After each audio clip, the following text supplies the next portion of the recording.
네, 뉴스업 시작하겠습니다. 국민의힘 나경원, 한동훈, 원희룡 등 당권 주자들이 어제 1시간 간격으로 기자회견을 열고 출마를 공식 선언했습니다.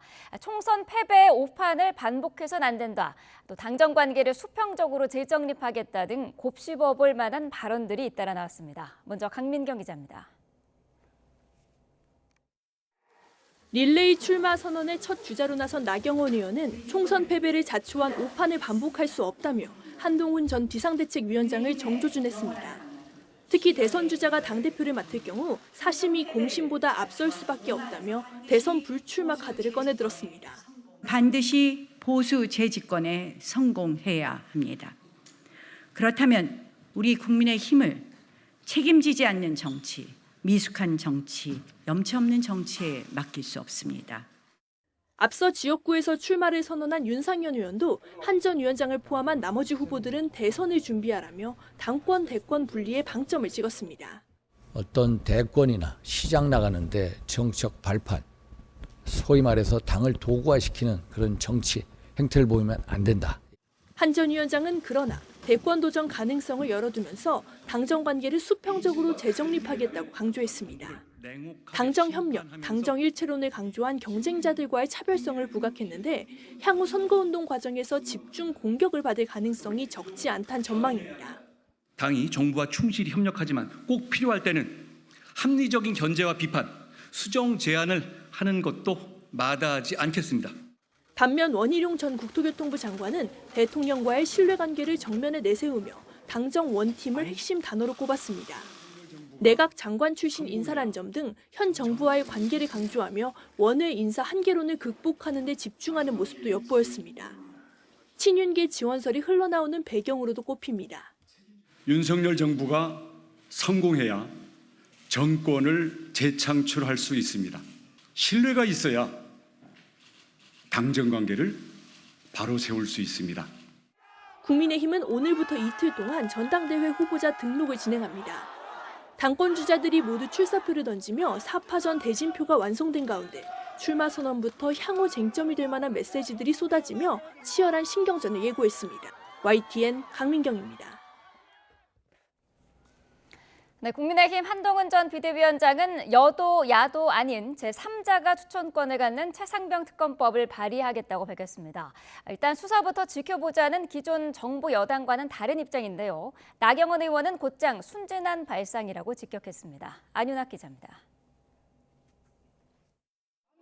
한동훈 전 비상대책위원장은 차기 당대표가 되면 공수처 수사 종결 여부와 무관하게 최상병 특검법을 발의하겠다고 예고했습니다. 정부가 국민 의구심을 풀어드릴 기회를 아쉽게도 여러 차례 실기했다며 이 시점에서 여당이 특검을 반대할 순 없다는 겁니다. 그것이 우리 윤석열 정부와 우리 국민의 힘을 진정으로 살리는 길이라고 저는 생각합니다. 민심을 거스를 수는 없기 때문입니다. 대통령도 여야도 아닌 공정한 결정을 담보할 수 있는 대법원장 등 제3자가 특검을 추천해야 한다는 전제 조건을 달긴 했지만 애초 특검에는 선을 그었던 총선 당시와는 변화된 입장이었습니다. 아직 수사가 계속되고 있는 건 아닌가요? 저는 특검이라는 것은 수사가 잘못되거나 수사에 부족한 점이 드러났을 때 하는 것이지.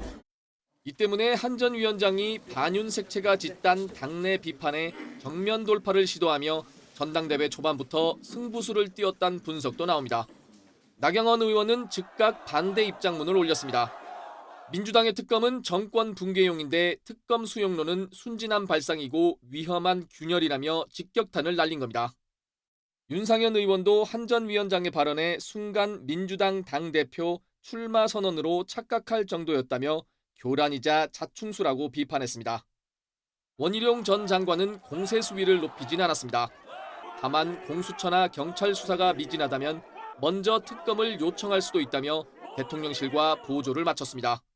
현재 공수처에서 수사가 진행되는 것으로 알고 있는데요. 그 수사 결과가 미진하다면 먼저 특검을 요청할 수도 있다. 여야 간 최상병 특검 공방이 여당 당권 경쟁으로 옮겨붙으면서 국민의힘 전당대회 최대 쟁점으로 떠올랐습니다. YTN 안윤학입니다. 대통령실은 국민의힘 당대표 선거에 출마한 후보들이 당원들의 마음과 국민의 선택을 얻기 위해 포부와 소신들을 밝혔고 후보들 간에 치열한 논쟁이 있을 것이라고 말했습니다. 대통령실 고위 관계자는 국민의힘 당권 주자들의 출마 선언 내용과 관련해 이같이 밝히고 극단적인 여소야대라는 현 상황에 대한 진단과 해법에 대해 다양한 의견이 있을 수 있다고 평가했습니다. 이어 대통령실은 당원과 국민의 선택을 기다리고 있다며 전당대회 결과로 나타나는 당원과 국민의 명령에 충실하게 따를 것이라고 강조했습니다. 더불어민주당은 국민의힘 한동훈 전 비상대책위원장이 제3자가 특검 추천권을 갖는 새로운 최상병 특검을 추진하겠다고 밝힌 것을 두고 야당의 특검 법안을 조건 없이 수용해야 한다고 요구했습니다. 한민수 대변인은 국회 브리핑에서 한 전 위원장의 특검 추진 발언은 이전보다 진전된 자세라면서도 시간 끌기가 아니라면 야당안을 받아들이라고 말했습니다. 또 나경원 의원과 원희룡 전 국토교통부 장관 등 다른 당권 주자도 함께 용산의 국정기조 전환을 요구하고 최상병 특검뿐 아니라 김건희 여사 특검도 조건 없이 수용할 것을 촉구했습니다.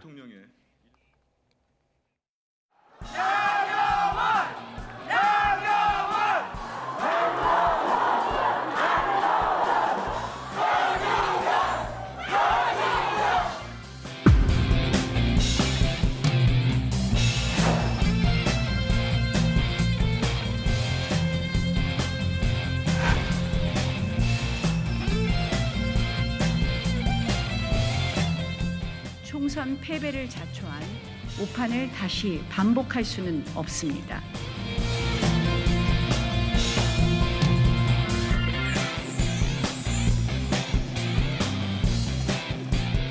꼭 필요할 때는 합리적인 견제와 비판,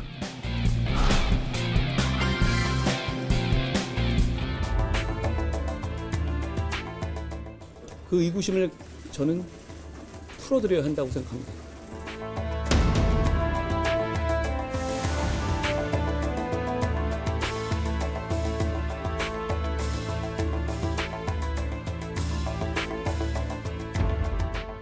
저는 대통령과 신뢰가 있습니다.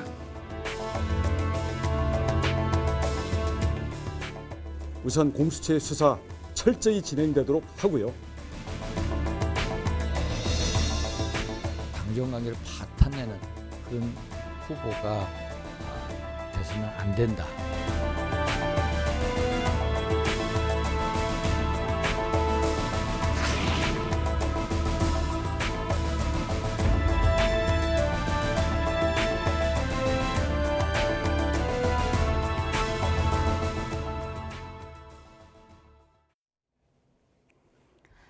네, 저희가 정치권 상황을 짚어봐야 되는데요. 속보가 한 가지 들어와서 간단히 정리해드리고 전해드리도록 하겠습니다. 자, 양희영 선수가 메이저 KPMG 여자 PGA 챔피언십에서 우승을 했다는 소식이 들어와 있습니다. 자, 4라운드에서 2분파, 최종 합계 7언더파를 기록을 했고요. 이로써 개인 통산으로는 6승째입니다. 메이저 대회 첫 우승을 일궈낸 양희영 선수의 속보 들어와 있습니다.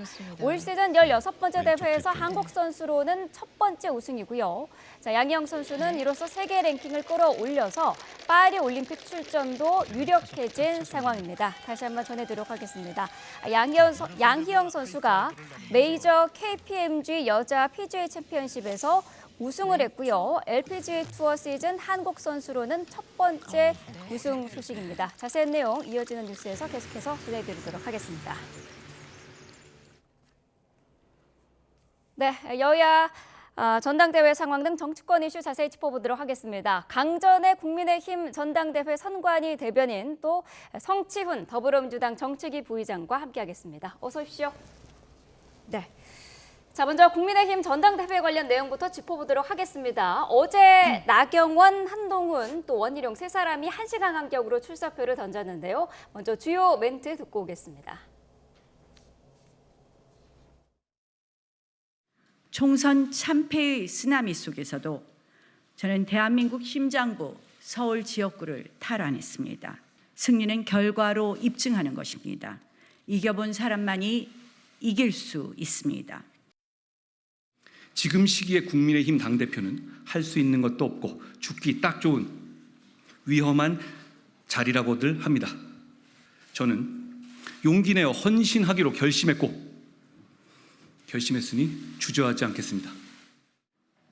윤석열 정부가 성공해야 정권을 재창출할 수 있습니다. 무도한 세력에 맞서서 대한민국을 지켜낼 수 있습니다. 윤석열 정부의 성공, 제가 책임지겠습니다. 네, 자 같은 자리에서 있었던 세 사람의 출사표인데 전반적으로 어떻게 들으셨나요? 자리에는 세 분 있었지만 사실은 윤상현 의원께서도 그 전에 출마 선언을 하셨기 때문에 네. 이제 4파전이 시작이 되는데요. 저는 이번에 국민의힘 전당대회 선거관리위원 그리고 또 대변인을 하고 있습니다. 네. 이번 선거관리위원회에서는 전당대회 제1목표가 흥행이었었거든요. 아하. 근데 그동안에 어떻게 흥행을 시킬 것인가 참 많은 회의를 해도 딱히 이렇게 묘수가 나오지는 않았었는데 네. 이렇게 네 분이 서로 다른 색깔을 보여주면서 출사표를 던지셨기 때문에 선관위와 이제 당 입장에서는 조금 다행이다 그 말씀드리고 아하, 싶고요. 네. 결과적으로는 지금 어떤 한동훈 비대위원장이 그동안에 출마를 하느냐 안 하느냐 이것이 굉장히 전 국민적인 관심사 아니었습니까? 결국에는 출마 선언을 했고 그리고 막판에 깜짝 그 원희룡 전 장관의 출마 카드 이런 부분들이 있었기 때문에 네. 이번 총선 과정에서 지금 네 분이 출마 선언을 하면서 이야기했었던 부분이 서로 간의 색깔이 다른 부분이 있지만 한 달간의 그 선거 기간 동안 우리 당원들 그리고 국민들께서 아직은 궁금하신 게 많을 것 같아요. 우리 조금 이따 이야기하겠지만 특검에 대한 문제, 대통령실과의 문제 이런 것들은 조금 더 살펴봐야겠지만 일단은 흥행에는 청신호가 켜진 것 같습니다. 네, 자, 흥행의 천신호를 자신 있게 말씀을 하셨는데 어떻게 보셨나요?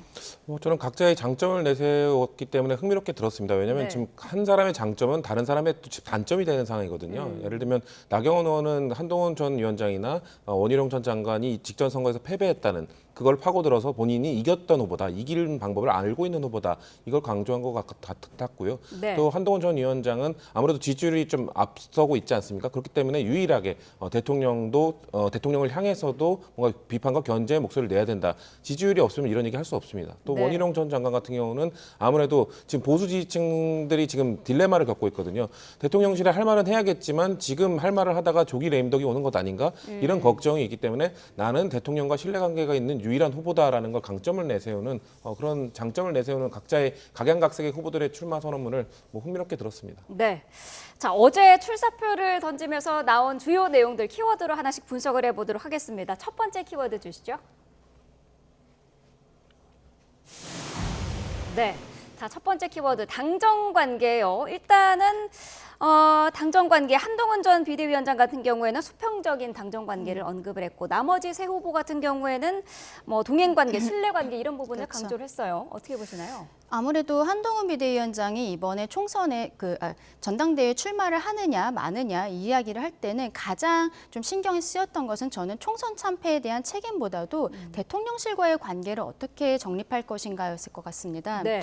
애초에 이제 작년 12월 말에 비대위원장으로 취임을 했을 때는 누가 봐도 윤석열 대통령이 굉장히 최측근으로서 갑작스럽게 여의도 정치에 들어온 부분이었는데요. 네. 근데 들어와서 이제 비대위원장을 하면서 몇 가지 부분에 있어서 대통령실과 굉장히 갈등이 있다라는 모습을 부인하지 않을 수 없는 이러한 인정하지 않을 수 없는 이런 상황들이 있지 않았습니까? 네. 그리고 총선이 끝난 이후에 대통령실에서의 오찬 초대가 있었는데 아직까지도 가지 않았고 그리고 출마 직전 대통령과 짧은 통화를 한 번 했었던 것 이것만이 알려져 있기 때문에 조금 한동훈 비대위원장의 지금 스탠스는 다른 세 후보와는 다르다라고 보이는데요. 네. 이 부분이 글쎄요 한동훈 위원장이 결과적으로 3년 동안의 대통령의 남아있는 임기 그리고 본인은 당대표가 돼도 임기가 2년이거든요. 네. 여기에 있어서 굉장히 앞으로 선거 과정에서 저는 조금은 다른 모습들 보일 수도 있을 것이라고 생각을 합니다. 조금만 더 말씀을 드리면 지금 민주당이 굉장히 강하게 나오고 있는 상황들 특검들, 뭐 이화영 전 부지사에 대해서 검사들에 대해서 특검을 한다든지, 뭐 이런 탄핵을 한다든지 이러한 이야기들을 할수록 기존의 보수 지지층에서는 어떤 보수계에서도 파이터가 필요하다는 생각들을 더 강하게 할 수 있거든요. 22대 국회가 시작한 지 얼마 안 됐는데 앞으로 한 달의 그 선거 기간 동안 민주당이 강하게 나올수록 한동훈 비대위원장도 본인이 파이터로서의 모습을 보여줘야 할지 아니면 중도층으로 확장하는 모습을 보여줘야 될지 고민하는 시점 올 수 있을 거라 생각합니다. 네, 자, 한동훈 전 비대위원장이 수평적인 당정 관계를 언급을 하면서 건강한 관계다라고 표현을 했고요. 국민들이 바라기도 한다라는 그런 언급도 했었거든요. 어떻게 보시나요? 전 이게 당연한 이야기라고 생각합니다. 왜냐하면 집권 여당이라 함은 행정부에 소속되어 있기도 하지만 입법부 소속이기도 하지 않습니까? 그렇기 때문에 상권 분립을 추구하고 있는 대통령제 국가인 한국에서 집권 여당의 대표를 꿈꾸는 사람이 수평적 당정 관계를 추구하겠다라고 주장하는 것은 어찌 보면 당연한 것임에도 불구하고 이게 뭔가 유일한 후보가 되고 이런 이야기를 하는 유일한 후보가 됐다는 것이 저는 안타깝게 바라보고 있고요. 다만 한동훈 전 위원장이 총선 당시에도 한번 대통령실과 좀 이견을 표출했던 적이 있습니다. 하지만 그 당시에는 김건희 여사 특검법과 관련돼서 좀 이견을 표출하다가 금방 입장을 선회했던 적이 있었거든요. 그렇기 때문에 과연 이 스탠스, 이 입장을 전당대회가 끝날 때까지 유지할 것인가 아니면 전당대회가 끝나고 나서도 유지할 수 있을 것인가 그것을 지켜보는 것이 하나의 관전 포인트가 아닐까라고 생각합니다. 네. 원희룡 전 장관 같은 경우에는 뭐 자신과 대통령이 신뢰가 있다라고 이제 윤심을 굉장히 이제 강조를 한 상황인데 아무래도 총선 패배 이후에 치러지는 전당대회다 보니까 당정 원팀 이런 부분이 많은 영향을 미칠 것으로 보이시나요? 그렇죠. 총선이 사실은 국민의힘의 참패로 끝난 것은 맞고 그렇다면 거기에 있어서 한동훈 비대위원장의 책임이 어느 정도 있는 것인가 그것도 이제 선거 과정에서 보이게 되겠지만 저는 그 부분은 이미 한동훈 위원장이 딛고 일어났다라고 생각합니다. 왜냐하면 그동안에 2달 동안 각종 여론조사에서 국민의힘 지지층에서 오히려 한동훈 위원장의 지지율이 굉장히 높게 나왔었거든요. 그렇기 때문에 어떠한 본인의 총선 참패는 이제 넘어선 부분들이 있는데 말씀드린 것처럼 대통령실과의 관계를 어떻게 할 것인가.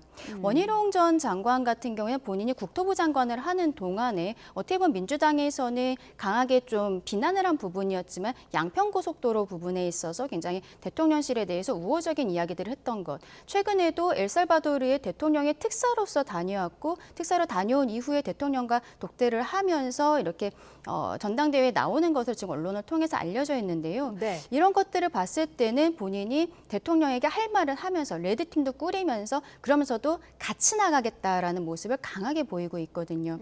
이것이 지금 한동훈 위원장과는 지금 현재로서는 약간 거리가 있는 스탠스이긴 한데 윤상현 의원이나 아니면 나경원 의원 같은 경우는 약간 겹치는 모습들이 있을 수가 있어서 그 캠프들은 조금 더 고민이 깊을 것 같습니다. 어떻습니까? 윤심이 전당대회에 미칠 영향이 어느 정도로 있다고 보시나요? 저는 영향력이 2022년 전당대회만큼은 없을 거라고 봅니다. 지금 국민의힘이 회복해야 되는 것은 지켜야 되는 것은 대통령실과의 신뢰가 아니라 국민과의 신뢰 아니겠습니까? 지금 국민들이 윤석열 대통령의 국정 운영에 대해서 좀 비판을 하고 있고 뭔가 브레이크를 걸어야 된다는 목소리가 점점 커지고 있는 상황에서 대통령실과의 신뢰관계만 강조하는 후보가 과연 지금 적절한 현실 판단을 하고 있는 것이냐라는 말씀을 드리고 싶고 저희 민주당 입장에서는 지금 사실 한국 정치에서 정치가 사라지지 않았습니까? 정치를 회복하기 위해서는 사실 대통령의 입장 변화가 필요합니다. 그래서 여당의 국민의힘의 차기 대표는 대통령의 변화된 입장을 끌어내고 그 변화된 입장을 바탕으로 민주당 여소야대인 상황에서 국회에 와서 민주당과 협상을 하면서 협상안을 도출해내는 그런 역할을 해야 되는 것이 지금 국민의힘 대표가 차기 대표가 해야 되는 역할이거든요. 그 출발점은 대통령의 입장 변화를 이끌어내는 것 이렇게 바라보고 있기 때문에 윤심만 바라보는 것이 아니라 민심을 바라보는 후보가 돼야 되지 않을까라는 제3자의 입장에서는 그렇게 바라보고 있습니다. 네, 알겠습니다. 자, 이번에는 두 번째 키워드 보도록 하겠습니다. 보여주시죠. 네. 자, 두 번째 키워드 특검법입니다. 최상병 특검법에 대해서 한동훈 전 위원장이 국민의힘이 나서서 추진해야 한다라고 밝혔어요. 자, 이 부분은 민주당의 의견을 먼저 듣도록 하죠. 어떻게 들으셨어요? 특검법 추진 내용에 대해서요. 일단 뭐 아까 한민수 대변인이 그 발표한 내용도 보도가 됐지만 일단 그 입장 변화 처음으로 특검법을 그래도 긍정적으로 이야기한 후보가 나왔기 때문에 여당 인사가 나왔기 때문에 그 지점에 대해서는 긍정적으로 바라보고 있습니다. 뭐 물론 지금 뭐 그 특검 검사를 누가 추천하냐 이거에 대해서는 분명 큰 이견이 있을 것 같은데요. 적어도 적어도 그 이견에 대해서 뭔가 같이 논의해 볼 수 있는 여지를 만들어준 것이기 때문에 지금까지 무조건적인 반대를 해왔던 국민의힘 인사들과는 달리 그래도 민주당과 이제 원래 정치란 게 그런 거 아니겠습니까? 이견 속에서 합의안을 만들어내는 그런 입장을 갖고 있는 후보가 나왔기 때문에 민주당 입장에서는 최상병 특검법에 대해서 이제 얘기해 볼 수 있겠다라는 생각 정도는 하게 된 것 같습니다. 네. 자, 한동훈 전 위원장이 기자들의 질문에 대해서 이렇게 답변을 하면서 이 답변을 듣고 다른 주자들이 반대 입장을 지금 분명히 내놓고 있거든요. 어떻게 보고 계시나요? 저는 기본적으로 한동훈 위원장이 어제 특검법에 대해서 한 이야기가 본인에게 이 선거 과정에 있어서 플러스가 될 부분인지 굉장히 좀 의문이 있습니다. 한동훈 위원장이 하는 얘기는 민주당의 특검을 받겠다는 것은 아니고 네. 새로운 특검법을 발의하겠다. 그러면서 지금 민주당에서 특검을 법도 본인들이 발의하고 그리고 특검 임명하는 것도 거의 민주당에서 하는 것처럼 하는 것에 대해 문제 제기하면서 오히려 제3자로서 대법관이라든지 이러한 다른 사람이 좀 중립적인 위치에서 임명을 할 수 있도록 이렇게 이야기를 하자고 하는데 네. 글쎄요. 헌법에 있어서는 대법원장 같은 경우에도 지금 대통령이 임명을 하도록 되어 있습니다. 그리고 지금 민주당에서는 검사라든지 판사라든지 우리 국민들이 봤을 때 제3자로 볼 수 있는 이러한 사람들에 대해서도 계속적으로 탄핵을 발의하겠다라는 그리고 특검을 하겠다 이러한 이야기들을 하고 있거든요. 네. 민주당이 이렇게 공세를 하고 있는 과정에서 그리고 임명권자가 대통령인 대법원장이 뭐 제3자로서 추천을 한다 이런 식의 이야기를 한 것은 저는 이번 전당대회를 2달 동안 본인이 나올지 안 나올지 결정을 하는 과정에서 깊은 고민은 없었던 것이 아닌가라고 오히려 좀 실망스럽게 바라봤습니다.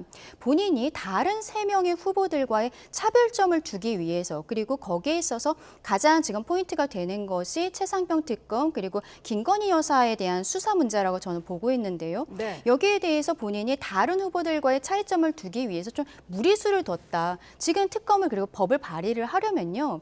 10명 이상의 의원이 연명을 해야 되는데 글쎄요. 지금 대통령의 3년의 임기가 남아있는데 뭐 최고위원으로 같이 러닝메이트 한다는 3명의 의원 외에 7명의 의원을 함께 해야 되지 않습니까? 국민의힘 안에서 그렇게 해야 되는데 네. 지금 나머지 7명의 의원들이 본인이 이름을 걸고 대통령이 왜 최혜병 특검에 대해서 받지 못하는지 공수처 수사를 보자라고 얘기했는데 거기에 대해 반기를 드는 모습, 자신의 이름을 걸고 그게 있을 수 있을지 그리고 이게 발의가 된다고 해도 민주당에서 여기에 대해서 받을 것이라고 볼 수 있을지 여러 가지 문제가 있거든요. 저는 이 특검법에 대한 한동훈 비대위원장의 이 스탠스는 좀 졸속이었다라고 말씀드리고 싶습니다. 한동훈 전 비대위원장이 당대표가 돼서 이 부분을 발의를 하더라도 뭐 당 상황이라든지 그런 게 현실적으로 그러면은 불가능하다라고 보고 저는 계시는 거의 거군요. 불가능하다고 생각합니다. 이번에 한동훈 위원장이 최고위원으로 러닝메이트 하는 의원들도 3분이 있는데요. TK 쪽에 아무래도 국민의힘이 지지층이 굉장히 많이 있는데 그쪽 의원들이 없습니다. 중진 의원도 없는 상황이죠. 그렇다면은 지금 대부분 TK 그리고 PK 쪽에서 의원들이 있는 국민의힘의 현 상황에서 대통령이 지금 최상병 특검을 받지 못하는 이유에 대해서 전 국민들 앞에서 명확히 이야기를 했는데 그것을 깨고 본인의 이름을 올릴 수 있는 이 법안을 올릴 수 있는 의원이 과연 있을 수 있는지 저는 그 부분 굉장히 의심스럽습니다. 네, 어제 특검법과 관련된 이야기를 하면서 국민의 의구심을 풀어드릴 여러 번의 기회를 실개했다 이런 표현도 썼거든요. 어떤 의미였을까요? 저는 아마 대통령실에서 지금 발표하고 있는 아니면 이종섭 전 장관이나 관련자들이 얘기했던 거짓말들이 드러나고 있는 것 이런 것들이 지금 공수처의 수사를 과연 믿을 수 있겠느냐 국민들께서 그거에 대해서 의구심을 갖게 되는 계기를 마련해줬다 그런 의미로 말한 게 아닌가 생각합니다. 왜냐하면 공수처 수사에서 지금 대통령실의 뭐 개입, 외압 이런 그 의혹들이 점점 증명하는 그런 증거들이 나오고 있거든요. 네. 그런 상황이기 때문에 민주당 입장에서는 특검법의 필요성이 점점 높아지고 있다라는 말씀을 드리고 싶고 대통령께서 그런 말씀하셨거든요. 공수처의 수사를 보자. 근데 수사가 미진하면은 특검을 내가 나서서 추진하겠다 이렇게 말씀하셨는데 그 최상병이 안타깝게 돌아가신 지 딱 1년이 되는 날 그 최상병 어머니께서 공개적인 편지를 올리지 않았습니까? 그 편지에 최상병 그 당사자의 어머니께서 말씀하고 계십니다. 미진하다. 내 아들이 왜 죽었는지 아직도 모르겠다. 왜 책임지는 사람이 없냐. 이렇게 말씀하고 하고 계신 상황이기 때문에 특검법의 추진 필요성은 점점 높아지고 있는 상황이거든요. 네. 전 그래서 얘기하고 싶은 게 그 21대 국회 마지막 협치의 모습을 보였던 그 이태원 참사 특별법 있지 않습니까? 네. 그때처럼 민주당이 내놓은 안이 있으면 뭔가 거기에 독소 조항이 있으면 그거에 대해서 독소 조항을 빼자라는 개정안을 내놓으라는 겁니다. 근데 지금 그 국민의힘에서는 계속해서 민주당이 그 처리하는 아니면 주장하는 법안에 대해서 무조건적인 반대만 하고 있고 뭔가 대안을 내놓고 협의안을 내놓고 있지 않기 때문에 이 최상병 특검법 관련해서도 문제가 있다면 특검 검사를 어떻게 추천할 것인지 다양한 독소 조항에 대한 대안을 내놓는 것이 이 해결하는 시작이 될 것이다. 이런 말씀을 드리고 싶습니다. 네. 자, 특검법 이슈는 당내에서도 계속해서 좀 논란이 이어질 것 같습니다. 다음 키워드 한번 보도록 하겠습니다. 보여주시죠. 자, 당권과 대권입니다. 어제 후보들이 출마를 선언을 하면서 일단 나경원 의원 같은 경우에는 대선 불출마를 아예 공식적으로 언급을 했고요. 나머지 후보들 같은 경우에는 좀 가능성을 열어뒀어요. 사실 국민의 입장에서는 조금 슬픈 상황인데 당대표 2년 임기를 채운 사람들이 지금 뭐 기억나는 분이 없지 않습니까? 그리고 당이 지금 절체절명의 순간인데 여기에 있어서 대권을 이야기하는 것은 저는 조금 이르지 않나라고 생각을 합니다. 그리고 나경원 의원 같은 경우에는 대선 나가지 않겠다라고 이야기하고 서울시장 나가지 않겠다라는 이야기는 하지 않고 있지 않습니까? 저는 그 부분도 좀 포인트가 있다라고 생각을 하고요. 어쨌든 정치인들이라는 사람들은 결과적으로 본인이 조금 더 높은 위치로 가고 싶고 그것을 선거를 통해서 이루고 싶은 사람들이라고 생각을 하는데요. 네. 지금 대권에 대한 생각을 갖고 있는 사람들이 이렇게 당권 주자로서 나오는 것에 대해서 뭐 좀 부적절하다는 식으로 이야기하는 것은 맞지 않다라고 생각합니다. 한동훈 전 비대위원장 같은 경우에는 저희가 지금 그래픽으로도 보여드리고 있습니다만은 뭐 후보 자격을 갖추기 위한 행동이다. 확실히 이길 수 있는 사람이라면은 나와야 된다. 이렇게 본인뿐만 아니라 모든 사람들에 대해서 가능성을 열어뒀거든요. 그러니까 나경원 후보를 빗대서 이야기했더라고요. 네. 뭐 대선을 앞두고 당대표를 사퇴할 시기가 왔을 때 만약에 나경원 후보가 당대표가 됐다면 그리고 그 당시에 그 시기에 미래에 다가올 그 시기에 대선 후보 지지율이 압도적으로 높게 된다면 그 당시에 그때 되면 자기가 먼저 앞장서서 나경원 후보의 뭔가 그런 대권 도전을 지지하겠다라고 말을 한 건데 네. 사실상 주어는 자기였죠. 자기에 대한 이야기를 나경원 의원을 빗대서 이야기한 걸로 보이고요. 네. 국민의힘도 그래서 예외 조항이 있습니다. 사실 민주당도 이번에 당원당규 개정 예외 조항을 만들기 위해서 근거로 내밀었던 것이 국민의힘도 예외 조항이 있다. 이게 어느 당이나 당원당규에는 항상 예외 조항이란 걸 그 룸을 만들어 놓기 때문에 국민의힘도 그 룸을 활용할지 안 할지는 지금은 결정이 될 수 없습니다. 사실상 차기 당대표가 당을 이끌어가면서 당심과 민심으로부터 어떤 평가를 받느냐에 따라서 그 룰을 어떻게 활용할지를 아마 그 이후에 논의하게 되지 않을까 그렇게 바라보고 있습니다. 네. 자, 이렇게 후보들의 다양한 출마 선언과 관련해서 대통령실이 어제 입장을 밝혔습니다. 뭐 여소야대에 대한 진단과법은 다양하다. 후보들 간에 치열한 논쟁이 있을 것이다. 이렇게 밝혔는데 원론적인 입장이라고 보시나요? 원론적인 입장이기도 하지만 저는 대통령실이 입장을 밝히지 않는 것이 낫지 않나라고 생각을 합니다. 왜냐하면 이번 전당대회까지 오는 과정에 있어서도 과거 김기현 당대표 체제가 들어올 때 그때 전당대회 과정에서 용산에서의 입김이 있었던 것이 아니냐라는 이야기들이 있었고 그 이후에 어떠한 그 수직적 당정 관계가 정리가 되지 않아서 혁신위 비대위 이런 형태로 지금까지 오게 된 것 아니겠습니까? 이러한 상황에서 지금 대통령실에서 이번 전당대회에 출마한 후보들에 대한 의견을 밝히는 것 자체 지금 이것을 봤을 때 앵커께서도 뭐 한동훈 비대위원장에 대해 견제하는 형태의 내용이 아니냐고 여쭤보셨는데 이러한 이야기가 나오는 거가 저는 개입으로 보일 수가 있다라고 생각을 하거든요. 네. 최대한 저는 대통령실에서는 아예 의견을 밝히지 않는 것이 좋을 것 같다라는 생각입니다. 대통령실이 입장을 내지 않는 것이 낫지 않느냐라는 말씀이셨는데 어떻습니까? 전 대통령실이 사실상 입장을 낸 것 아닌가. 그러니까 이번 입장 말고 그 이전에도 저는 원희룡 전 장관에 대해서 지금 사람들이 바라보고 있는 것이 출마 의지를 전혀 밝히지 않고 있던 원희룡 후보가 19일 날 대통령을 만나고 난 이후에 물론 특사 보고를 하기 위한 자리였다고 했지만 네. 그 이후에 전격적인 출마 선언을 한 것에 대해서 아무래도 대통령실의 뭐 제안 아니면 입김 이런 것들이 있지 않았겠냐는 그 의견들을 제시하고 있지 않습니까? 네. 그런 것들을 봤을 때 대통령실은 2022년 전당대회 때도 우리는 원칙적으로 개입하지 않는다라고 했지만 사실상 개입을 했다고 국민들이 인식하고 있고 이번 전당대회에서도 사실상 워치앤씨를 하겠다고 했지만 국민들이 느끼기에는 원희룡 전 장관을 통해서 뭔가 윤심을 드러내고 있다 이렇게 판단하고 있기 때문에 네. 저런 논평조차도 원론적인 이야기로 들리지만 사실상은 특정 후보에 대한 좀 지지가 담긴 목소리로 좀 느껴진다 이렇게 말씀드리고 싶습니다. 네. 자, 사실 그동안은 국민의힘 전당대회에서는 어대한, 어차피 대표는 한동훈이다 이런 언급이 있어 왔는데 어떻게 예상하시나요? 아까 말씀드린 것처럼 저 전당대회 선거관리위원회 입장에서는 어대한이라는 단어가 굉장히 부담스러웠던 것이 사실입니다. 네. 그런데 어쨌든 이번에 4명의 후보가 나왔고 4명의 각자의 색깔을 가지고 있기 때문에 이제 어대한이라는 말을 하기에는 조금 어렵지 않나라는 생각이 들고요. 앞서 말씀드린 것처럼 지금 민주당이 강성으로 나올수록 지금 보수 지지층의 마음이 변화가 될 수 있다라는 생각을 저는 갖고 있습니다. 거기에 있어서 한동훈 비대위원장이 어제 최상병 특검에 대한 입장은 저는 조금 당심과 과연 같이 하는 입장이었을까라는 부분에 의문이 있다라고 말씀을 드렸던 것이고요. 네. 앞으로 한 달 동안 굉장히 흥미진진하지 않을까라고 생각합니다. 거물급들이 출마를 한 상황에서 한동훈 전 비대위원장의 과반 득표 가능성 어떻게 보시나요? 저는 그 팬덤 정치나 이런 강성 지지층이 좀 과대대표가 되는 경향이 있기 때문에 1차 투표에서는 과반을 넘지 못할 것이다 이런 예측들이 있지만 네. 전 그럼에도 한동훈 전 위원장이 과반을 넘지 않을까라는 개인적인 예측은 갖고 있습니다. 네. 그리고 혹시나 50% 과반을 넘지 못해서 결선 투표로 간다 하더라도 그 이후 결선 투표의 결과에는 별로 그 변화가 없을 것이다. 왜냐하면 우리가 지금 결선 투표제 이 제도적 특성에 대해서 사람들이 뭔가 2등과 3등의 표가 합쳐지지 않을까 이런 생각들을 하고 있는데요. 이게 학술적으로 봤을 때 콩도르스의 패자라는 개념이 있습니다. 그게 뭐냐면 1대1로 붙었을 때 무조건 지는 후보가 다자구도에서 어부지리로 1등을 할 수 있는 가능성 그것을 배제하는 것이 결선 투표제거든요. 네. 근데 한동훈 후보는 사실상 1대1로 붙었을 때는 다 이길 수 있는 후보입니다. 그렇기 때문에 이 제도적 특성에 의해서 뭔가 걸러질 수 있는 후보가 아니기 때문에 결선 투표를 간다 하더라도 별 영향은 저는 없을 거라고 보고 있습니다. 네, 알겠습니다. 자, 국민의힘의 전당대회 소식을 살펴봤고요. 민주당의 당권 이야기도 좀 해봐야 될 것 같습니다. 국민의힘은 현재까지는 4파전인 만큼 흥행이 예상이 되고요. 민주당은 이재명 대표의 동무대 가능성이 높은 상황인데 어떻습니까? 흥행에는 빨간불 아니냐 이런 우려도 있거든요.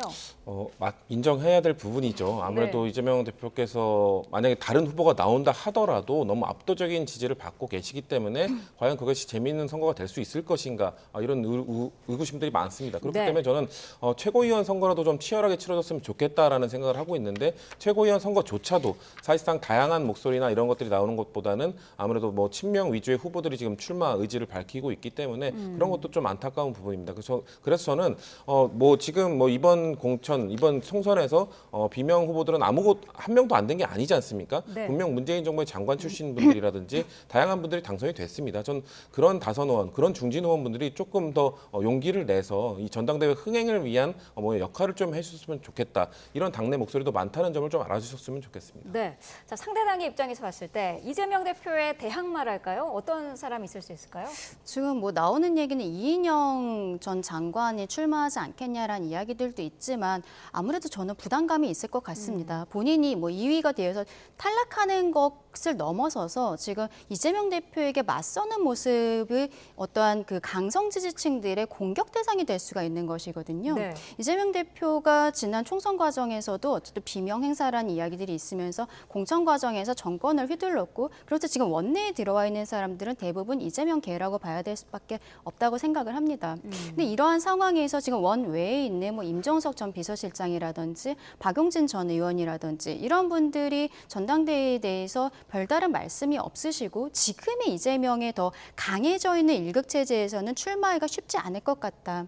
원내대표 박찬대 원내대표가 국회의장 선거에 있어서의 보이지 않는 손으로서 작용을 했었던 것처럼 민주당의 현재 상황은 글쎄요, 국민 한 사람으로 봤을 때는 과연 민주가 있는 것인가? 이러한 상황에서 정치를 조금 더 길게 하고 싶다라고 생각을 하는 의원들이나 아니면 원외 인사들이라고 해도 이번에 이재명 대표에게 맞서는 모습을 보였을 때 강성 지지층들이 꼭 나쁜 것만은 아니라고 저는 생각을 합니다. 어쨌든 이 당을 계속 이끌어가고 있는 주인의식을 갖고 계신 분들이니까요. 네. 그렇다면 본인의 정치 생명을 생각했을 때 쉽게 출마를 생각하기는 어려울 것 같다라는 생각입니다. 좀 짧게 한 말씀만 드리면 네. 비명계 후보나 다른 후보들이 혹시나 당권을 생각하시는 분들이 2002년 그 민주당의 그 국민참여 경선에서의 정동영 후보를 좀 떠올렸으면 좋겠어요. 사실 그때 예상하지 못한 노무현 당시 후보의 돌풍 속에서 모든 후보들이 다 사퇴해 버렸었거든요. 그래서 네. 전당대회 김이 확 빠질 수 있는 상황인데 유일하게 정동영 후보가 당시에 끝까지 완주를 같이 하면서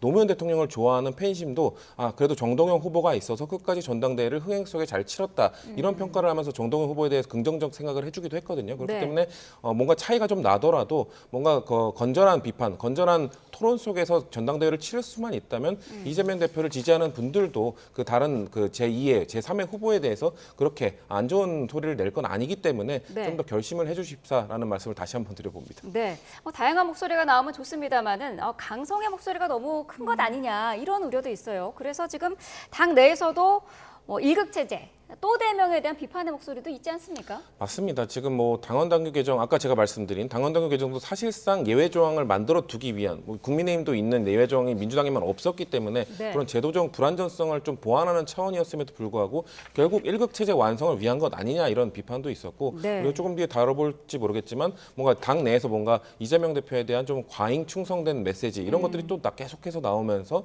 국민들이 바라볼 때 민주당은 뭔가 다양한 목소리보다는 너무 하나의 목소리 이재명 대표 중심으로만 이루어지는 것 아니냐. 물론 지금 윤석열 대통령 야당의 입장에서는 공격력이 강한 그리고 하나로 똘똘 뭉쳐서 집권 여당을 견제하고 비판해야 된다라는 목소리도 있지만 아무래도 우리가 이 차기 지방선거, 차기 대선까지 생각하기 위해서는 외연 확장을 해야 되거든요. 그러기 네. 위해서는 좀 더 다양한 목소리가 나와야 된다는 필요성도 우리가 간과할 수는 없을 것 같습니다. 네, 앞서서 계속 언급하고 계시는 그 예외 조항 부분이요. 당대표 사퇴 시한에 예외를 둔 당원 개정안이 확정된 부분, 그 부분은 지금 국민의힘에서는 어떻게 보고 계시나요? 민주당의 지금 이재명 일극 체제 상황에서 예상을 했었던 부분이고요. 이재명 대표가 결과적으로 다음 대선에 가기까지 조금 더 그 길을 쉽게 만들어주기 위해서 이번에 새로 들어간 원내에 진입한 특히 더민주 혁신회의라든지 그 친명 원외그룹이 31명이 들어가지 않았습니까? 네. 이러한 분들이 주도돼서 이러한 것들을 진행하는 것은 예상을 했었던 일이다. 근데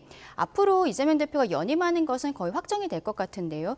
2년 안에 이재명 대표 여러 가지 사법 리스크가 있지 않습니까? 이재명 대표에게 있어서는 가장 부담스러운 부분이 사법 리스크일 것인데 지금 4개의 재판, 11개 혐의로 4개의 재판을 받고 있습니다.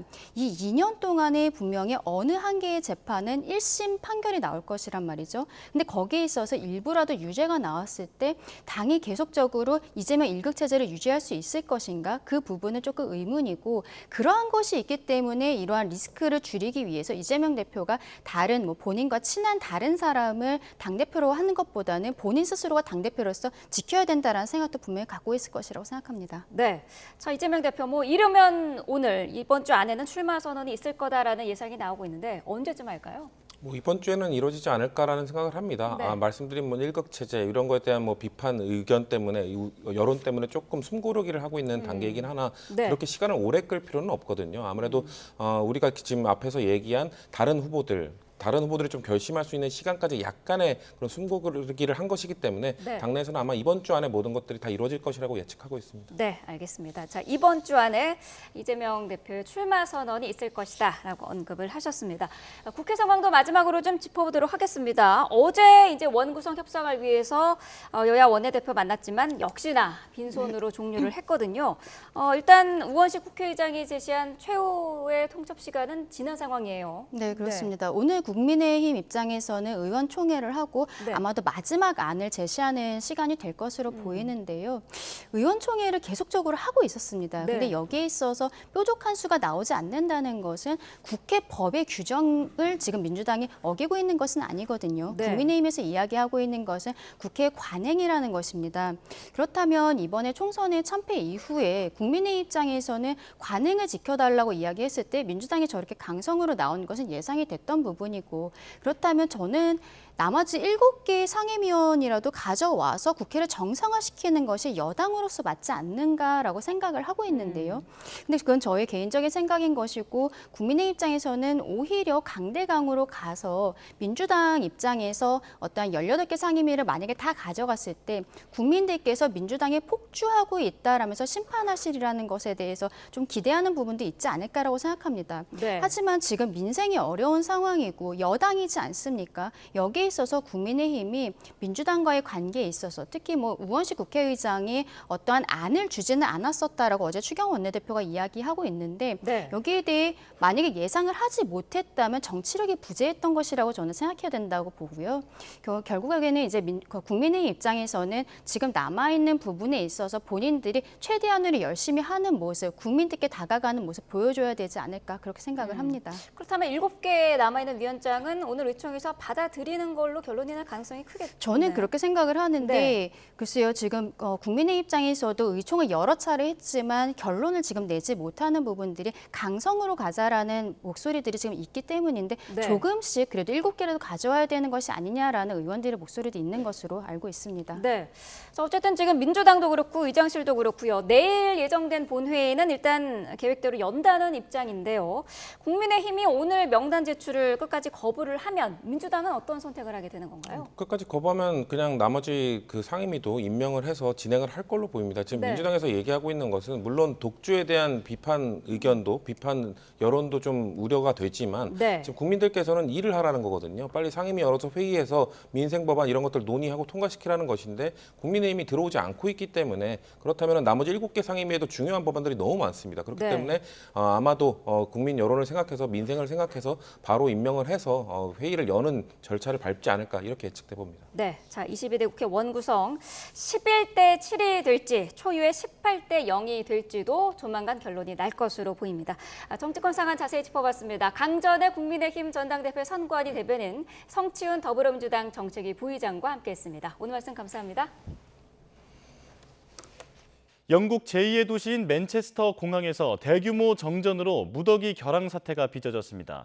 지금은 항공기 운항이 재개됐지만 반나절 넘게 공항 업무가 마비돼 승객들은 큰 불편을 겪었습니다. 이경아 기자입니다. 요란한 사이렌 소리, 희미한 불빛 속에 수많은 사람들이 어쩔 줄 모르고 서 있습니다. 영국 제2의 도시 맨체스터 공항에서 대규모 정전이 발생했습니다.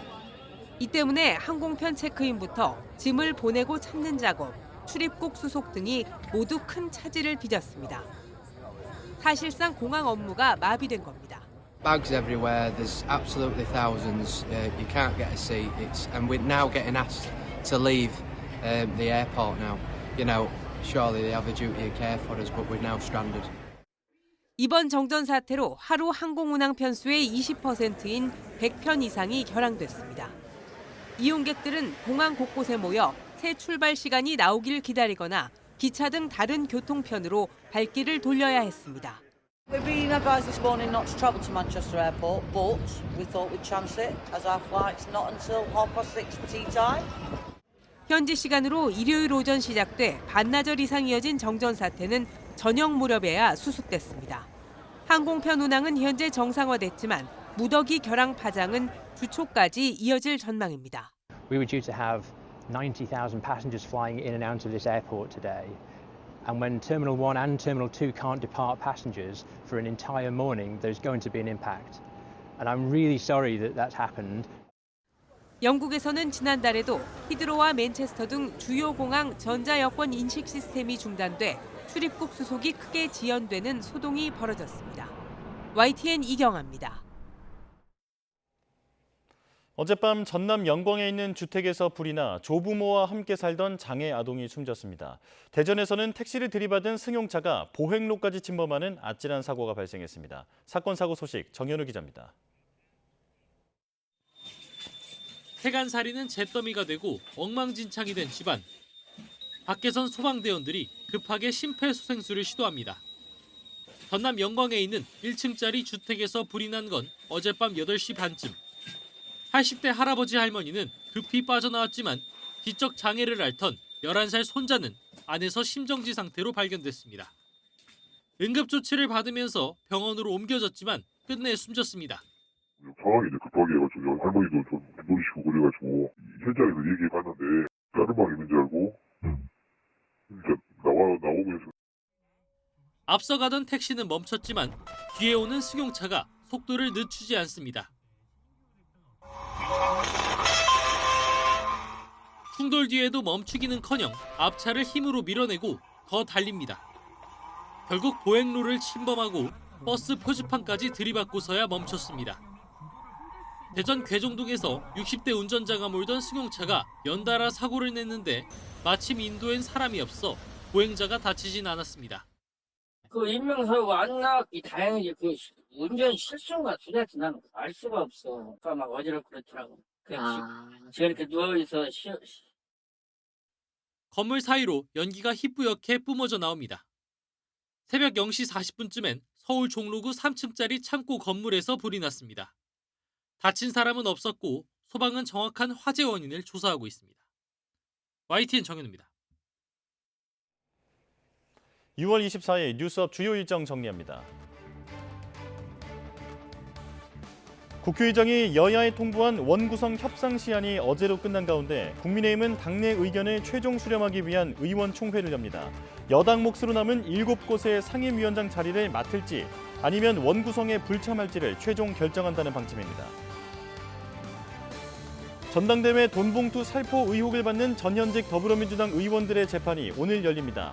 현역으로는 허종식 의원, 그리고 윤관석, 임종성, 이성만 전 의원까지 함께 재판을 받습니다.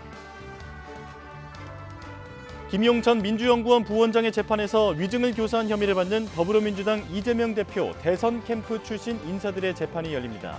이들의 요구를 받고 위증한 혐의로 재판에 넘겨진 인물은 지난달 혐의를 인정했습니다. 성전환 수술 후 강제 전역 처분을 받고 숨진 고 변희수 하사가 대전 현충원에 안장됩니다. 군인권센터는 고 변희수 하사의 안장이 승인됨에 따라 유가족과 이장 절차 협의를 통해 오늘 안장식을 엄수하기로 했다고 밝혔습니다. 뉴스업 주요 일정이었습니다. 대통령실 국가안보실장이 러시아가 북한에 정밀 무기를 준다면 우리는 더 이상 선이 없다고 밝혔습니다. 러시아가 북한에 첨단 무기를 공급할 경우 우리도 우크라이나에 살상 무기 등을 제한 없이 지원할 수 있다는 경고로 풀이됩니다. 신윤정 기자입니다. 장호진 국가안보실장이 우크라이나에 대한 무기 지원 재검토 방침에는 러시아의 태도가 중요하다는 점을 거듭 강조했습니다. 장 실장은 방송에 출연해 무기 지원에 대한 검토는 이미 끝났다며 러시아가 앞으로 어떻게 나오느냐에 따라 무기 지원 조합이 달라질 거라고 말했습니다. 기술 발전으로 살상 무기든 비살상 무기든 여러 단계 조합을 만들 수 있다면서도 구체적으로 언급하는 건 시기상조라고 밝혔습니다. 그러면서 푸틴 러시아 대통령이 방북 뒤 북한의 무기 공급 가능성을 암시한 데 대해서는 강한 경고 메시지를 보냈습니다. 러시아가 북한에 고도의 정밀 무기를 준다면 우리가 더 이상 어떤 선이 있겠느냐며 러시아 측이 이런 점을 고려할 필요가 있다고 밝혔습니다. 러시아가 북한에 첨단 무기를 제공할 경우 우리 정부도 제한 없이 우크라이나에 무기를 지원할 수 있다는 의미로 해석됩니다. 다만 푸틴 대통령이 우리 정부를 향해 우크라이나에 대한 무기 지원은 큰 실수라고 공개 경고한 데 대해서는 맞대응을 자제했습니다. 푸틴의 발언 중에는 한국이 먼저 침공할 건 아니니 걱정할 일은 아니라고 하는 얘기도 있었다며 북한과 맺은 조약 내용을 우리에게 설명하는 부분도 있다고 본다고 말했습니다. 그러면서 우크라이나 전쟁 이후 한러 관계를 복원하고 발전시키고 싶다면 러시아 측이 심사숙고하라고 덧붙였습니다. 장 실장은 북러 군사 협력이 한반도나 동북아시아를 넘어 유럽을 포함한 국제적인 문제가 됐다며 다음 달 미국에서 열릴 나토 정상회의에서도 이 문제가 논의될 예정이라고 밝혔습니다. YTN 신윤정입니다.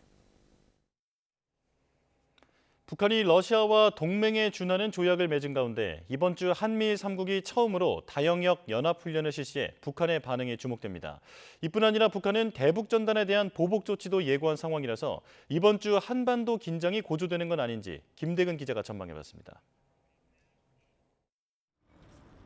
미군의 핵추진 항공모함 루즈벨트함이 부산항에 입항한 가운데 이번 주 한미일 3국의 첫 다영역 군사훈련 프리덤 엣지가 실시됩니다.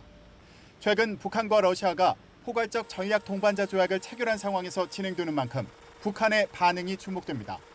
북한은 한미일 연합훈련을 북러 군사협력 강화의 당위성을 강조하는 수단으로 삼을 것으로 보이는데, 더 나아가 북러 조약 체결로 자신감에 찬 북한이 러시아에 공급할 무기를 시험 발사하며 성능을 과시할 수 있다는 시각도 있습니다.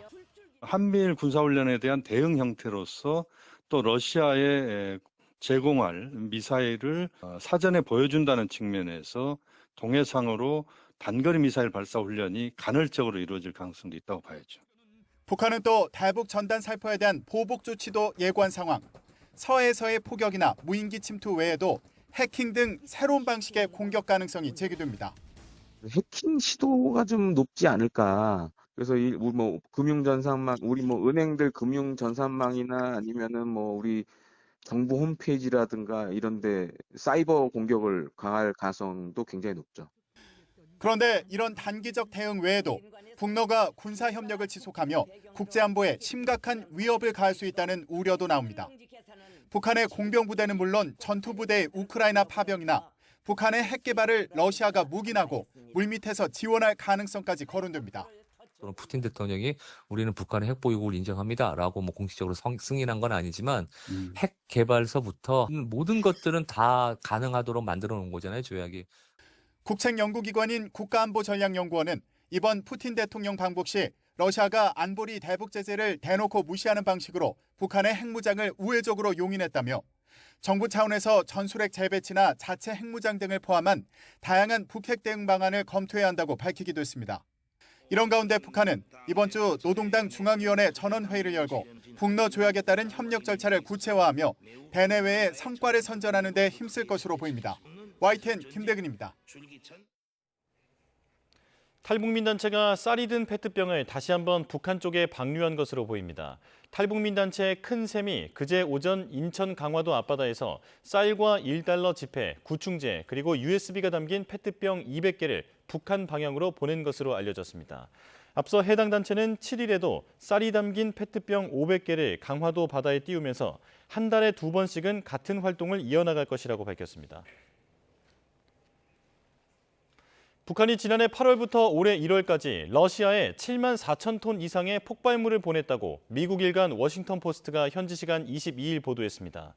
워싱턴 포스트는 미국 비영리 싱크탱크인 선진국방연구센터가 입수 분석한 러시아 내부 교역 자료를 인용해 이 같은 폭발물이 러시아 극동의 항구 2곳에서 주로 우크라이나 인근 서부 국경을 따라 16곳에 보급됐다고 전했습니다. 폭발물 7만 4천 톤은 러시아가 우크라이나전에서 사용하는 유형의 포탄 약 160만 발에 해당하는 규모라고 워싱턴 포스트는 설명했습니다. 러시아가 우크라이나 하르키우를 공습해 수십 명의 민간인 사상자가 나온 가운데 이번엔 러시아가 우크라이나의 미사일 공격으로 100명이 넘는 민간인 피해가 발생했다고 주장하고 나섰습니다. 특히 이번 공격에 미국산 장거리 미사일인 에이테크스가 사용됐다며 보복을 예고했습니다. 유투건 기자입니다. 크림반도의 최대 도시 세바스토폴이 아수라장으로 변했습니다. 해변에 있던 사람들은 비명을 지르며 대피했고 주택과 거리 곳곳이 파괴됐습니다. 러시아는 우크라이나군이 집속탄을 장착한 미국산 에이테크스 5발을 발사했다고 주장했습니다. 이 가운데 4기는 격추됐지만 나머지 1기가 공중에서 폭발하면서 파편이 떨어져 어린이를 포함해 최소한 5명이 숨지고 120여 명이 다쳤다고 발표했습니다. 집속탄은 하나의 폭탄 속에 수백 개의 새끼 폭탄을 담고 있는 대량 살상 무기입니다. 러시아는 목표물 입력을 포함한 에이테크스의 운영은 미국 측이 맡고 있다며 민간인 피해의 1차적 책임은 미국에 있다고 비난했습니다. Мы будем добиваться и реакции, мы будем делать все для того, чтобы международное сообщество было оповещено об очередных преступлениях киевского режима. 이런 러시아의 주장이 사실인지는 확인되지 않았습니다. 미국은 지난 2월 우크라이나의 집요한 요구에 따라 사거리가 300km인 신형 에이테크스 지대지 미사일을 우크라이나에 제공했습니다. 다만 러시아 본토 공격엔 사용하지 말라는 단서를 달았습니다. 지난 2014년 러시아가 강제 병합한 크림반도는 러시아 본토로 분류되지 않아 우크라이나군은 그동안 에이테크임스를 이용해 군사시설을 집중적으로 공격해왔습니다. 크림반도의 영상이 공개되기 전 러시아군은 우크라이나 하르키우에 유도폭탄을 무차별로 투하해 수십 명의 민간인 사상자가 나왔습니다. YTN 유튜버입니다. 남중국해와 타이완 등에서 영유권 주장을 관철하려는 중국 해경의 공세가 거세지고 있습니다. 미국과 그 동맹국들의 군사 대응 빌미를 주지 않으면서도 정치적 목적을 달성하기 위한 회색지대 전술로 풀이됩니다. 베이징 강정규 특파원입니다. 필리핀 해군 쾌속종에 따라붙어 도끼와 칼을 휘두르는 요원들, 다름 아닌 중국 해경입니다. 필리핀 해군이 자국 영해를 불법 점거하려 한다며 보급선을 추적해 증거 영상을 수집하기도 합니다. 남중국해를 침범하면 체포하겠다고 공언한 뒤 중국 해경의 이른바 법집행은 더 공격적이 됐습니다. 非方的行径严重侵犯中国主权，中方绝不接受，将依法依规予以坚决应对。 미국 싱크탱크 전략문제연구소는 타이완에서도 중국이 해경만으로 심각한 타격을 줄 수 있다고 봤습니다. 무력 충돌로 번지기 쉬운 군사 봉쇄 대신 해상 검문과 단속 강화를 통해 격리시키는 회색지대 전술입니다. 중국 사법당국은 타이완 독립분열 세력을 최대 사형에 처할 수 있다고 으름장을 놓기도 했습니다. 可以对在境外的被告人依法提起公诉，不管其身在何处，都难逃国家法律的惩处。 앞서 시진핑 주석은 미국이 타이완 침공을 유도하고 있다며 미끼를 물지 않을 것이라고 말했다는 외신 보도도 나왔습니다. 지난해 4월 EU 집행위원장을 만났을 때 나온 얘기라는데 최근 해경 역할 강화와 맞물리는 대목입니다. 실제 중국 해경은 군함 22척을 개조해 편대를 보강한 데 이어 전함에 버금가는 새 함정을 건조 중인 정황이 포착되기도 했습니다. 미국을 비롯한 동맹국들의 군사 대응 명분을 주지 않으면서도 영유권 관철이란 목표를 달성하려는 중국 해경의 공세는 갈수록 거세질 전망입니다. 베이징에서 YTN 강정규입니다.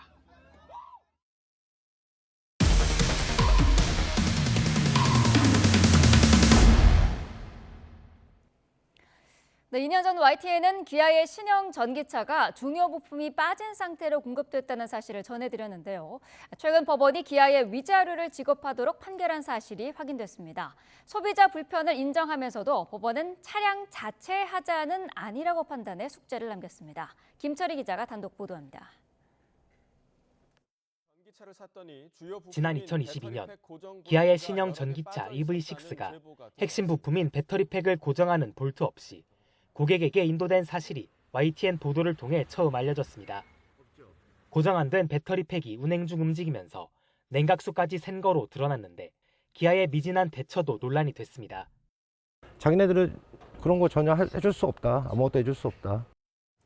결국 기아는 차량 생산 과정에서 조립 불량이 발생해 고객 불편을 끼쳐 죄송하다며 고개를 숙였고 차량을 구매한 A씨는 손해배상 소송을 제기하며 법정에서 다툼을 이어갔습니다.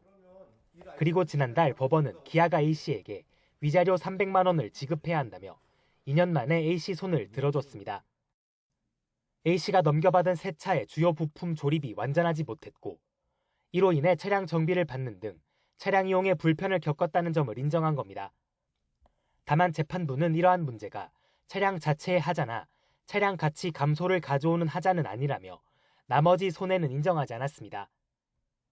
A씨가 이러한 조립 불량이 안전운전에까지 영향을 주는 차량 결함이라는 걸 충분히 증명하진 못했다는 취지입니다. 전문가들은 자동차 관련 소비자 보호가 취약한 우리나라에서는 이례적인 승소라면서도 여전히 결함 입증 책임을 소비자에게 돌리는 등 한계를 보여줬다고 지적합니다. 실질적으로 소송을 통해서 보상을 받는 경우가 많지는 않습니다. 입증 책임도 운전자가 지고 있다는 거, 또 근본적인 법의 바탕은 변하지 않았다는 거.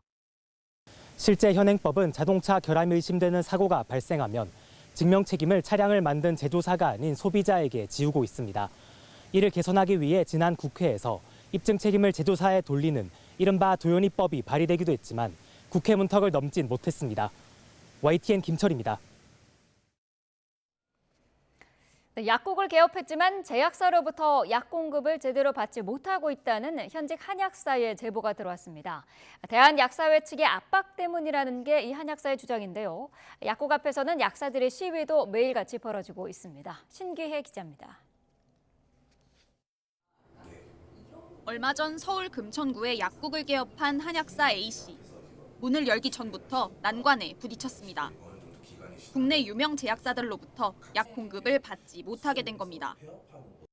계속 약사에서 얘기 나오고 막 압박을 하니까 저도 거래하고 싶습니다. 안 되면은 저는 한약사라서 안 되는 거죠. 뭐 솔직히 말씀드리면 그거죠. 한약사의 양약 취급을 반대하는 대한약사회의 압박 때문에 거래를 못하겠다는 말인데 일부 제약사는 이미 공급한 약품까지 회수했습니다. 영업을 시작한 지 며칠이 지났지만 A씨는 여전히 약품 수급에 어려움을 겪고 있습니다. 큰 제약사들이 발주를 받아주지 않으면서 매대에는 이렇게 다른 영양제들을 임시로 채워둔 상황입니다. 엎친 데 덮친 격으로 A씨 약국 앞에선 약사들이 매일 시위를 벌이고 있습니다. 같은 금천구 약사회는 물론 서울시 약사회 소속 약사들이 릴레이로 참여해 사실상 영업 반대를 외치고 있는 겁니다. 지나가는 시민들에게 한약사는 자격 미달이라는 취지의 전단도 뿌려집니다. 현행법상 한약사에게도 약국 개설권은 있습니다. 일반 의약품을 판매할 수 있고 약사를 고용하면 그 약사를 통해 전문의약품 처방 조제도 가능합니다. 대한약사회는 제약사들의 부당한 압력을 넣은 적은 없다면서 한약사들이 양약을 무분별하게 취급할 우려가 있어 시위한 거라고 반박합니다. 자체 판단으로 공급을 안 하는 것으로 알고 있습니다. 원래 면허 범위가 한약 및 한약 제제이기 때문에 그 외의 의약품을 취급했을 때 상호작용 등으로 발생하는 문제를 한약사 분께서 어떻게 감당을 하실지를. A씨는 불법적으로 약을 판매하려 한 적이 없다며 답답함을 호소합니다. 아직 오픈하기 전부터 이제 남매를 하고 있다 이렇게 민원도 많이 넣으셨는데 공무원분께서도 말씀하셨어요. 오픈하기도 전에 어떻게 남매의 민원이 들어오고 전문약을 판매하고 있다 이런 민원이 많이 들어오냐고. A씨는 약국 앞에서 시위를 벌인 약사들을 업무 방해 혐의로 경찰에 고소했습니다. YTN 신기입니다. 네, 의대 증원에 반대하는 전공의들이 집단 사직서를 내고 병원을 나간 지 넉 달이 지났습니다. 정부는 물론 의사협회와도 손을 잡지 않는 모습인데요. 이번 주 의협의 대규모 집단 휴진이 다시 예고된 상황에서 정부는 조만간 전공의 사직 상황을 중간 점검할 예정입니다. 김주영 기자입니다. 지난 2월 의대 정원 확대에 반대하며 병원을 떠난 전공의들. 전체 13,000여 명 가운데 92%가 여전히 돌아오지 않고 있습니다. 정부가 근로조건 개선을 약속하고 각종 행정명령을 철회했지만 큰 효과가 없는 겁니다. 복귀하는 전공의를 관대하게 포용하는 것이 진료 공백을 최소화하여 우리 사회의 공익이 더 부합한다는 판단하에 국민들의 비판을 감수하고 정책적 결단을 내린 것입니다. 전공의들은 정부가 취소하지 않고 철회만 한 행정명령을 이용해 언제든 전공의에게 법적 불이익을 줄 수 있다고 의심합니다. 여기에 올해 수련 기간이 부족해 전문의 시험도 사실상 어려워진 만큼 복귀에도 특별한 이익이 없는 겁니다. 전공의들은 대한의사협회와도 한뜻으로 뭉치지 않고 있습니다. 최근 박단 대한전공의협의회 비상대책위원장은 의협회장에 대한 유감을 표시하면서 범의료계 대책위원회에도 참여하지 않고 있습니다. 하나의 창구를 만들지 못하는 건데 지난 2020년 의대생으로 의정 갈등을 겪은 전공의들의 경험도 영향을 줬다는 분석입니다. 당시 최대집 전 의협회장은 정치권과 전격 합의를 하는 과정에서 전공의의 뜻을 반영하지 않아 갈등을 빚기도 했습니다. 대한전공의협의회 전 관계자는 합의 이후 전공의들과 의대생들이 요구했던 시스템의 변화 없이 복귀해야 했고 상처도 많이 받았다고 전했습니다. 일단 복지부는 이르면 이번 주 수련병원을 상대로 전공의 사직 상황을 중간 점검할 예정입니다. 서울대병원이 휴진을 멈추고 범의료계 특위가 구성되는 등 대화 분위기가 만들어지고 있어 대응책을 가다듬는 계기가 될 수도 있는 겁니다. 또 의협의 무기한 휴진도 이번 주 예고된 만큼 전공의 문제 해결 여부가 향후 의정 갈등의 양상을 가를 전망입니다. YTN 김주영입니다. 네, 대학 교수들이 연루된 최근 음대 입시 비리는 우리 대학 입시 근간인 공정성을 흔든 사건이었습니다. 실기평가가 당락을 좌우하는 예체능 입시에서 이런 부정이 재발하지 않도록 비리에 연루된 교수를 파면하고 학생은 입학을 취소할 수 있게 법령과 학칙이 강화됩니다. 이문석 기자입니다.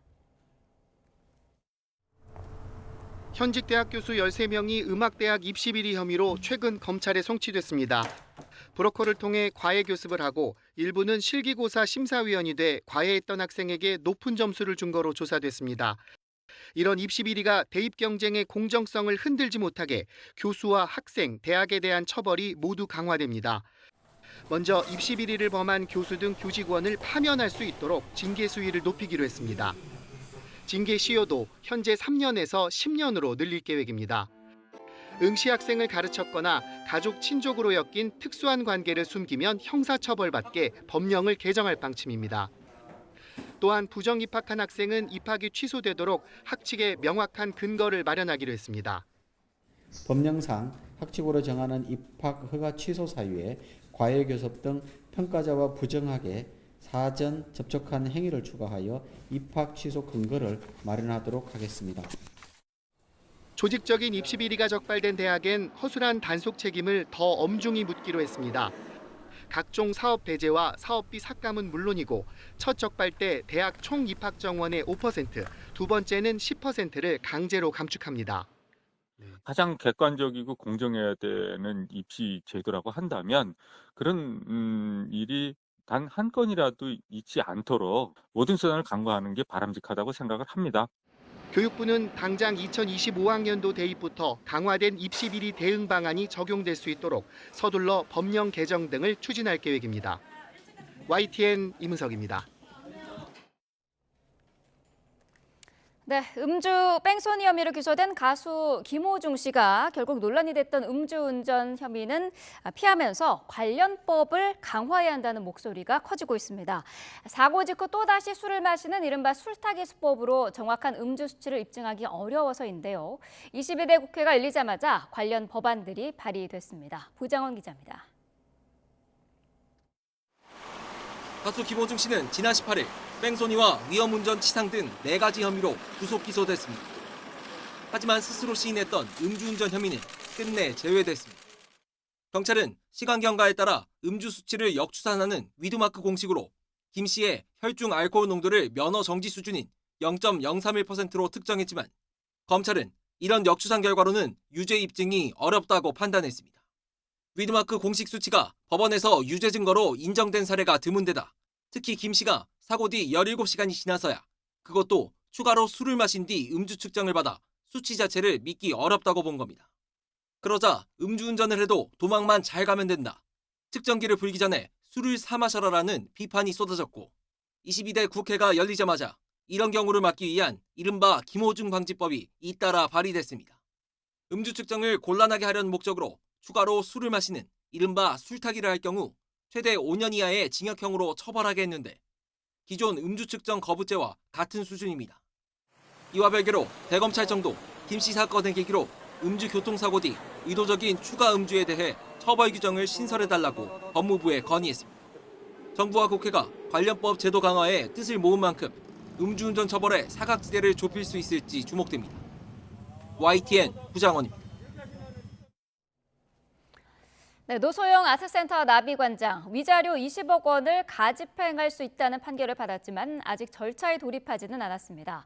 법조계에서는 노 관장 측이 이혼 소송 상고심이나 별도로 내연녀를 상대로 제기한 소송을 고려하고 있다는 분석이 나옵니다. 김다현 기자입니다. 지난달 서울고등법원은 최태원 SK그룹 회장이 노소영 아트센터 나비관장에게 재산 분할로 1조 3천억 원과 위자료 20억 원을 지급하라고 선고했습니다. 위자료 20억 원에 대해서는 가집행, 즉 확정 판결 전이라도 강제 집행할 수 있다고 밝혔지만 노 관장 측은 아직 절차에 돌입하지 않았습니다. 법조계에서는 지난 20일 최 회장이 상고한 것과 관련이 있다는 분석이 나옵니다.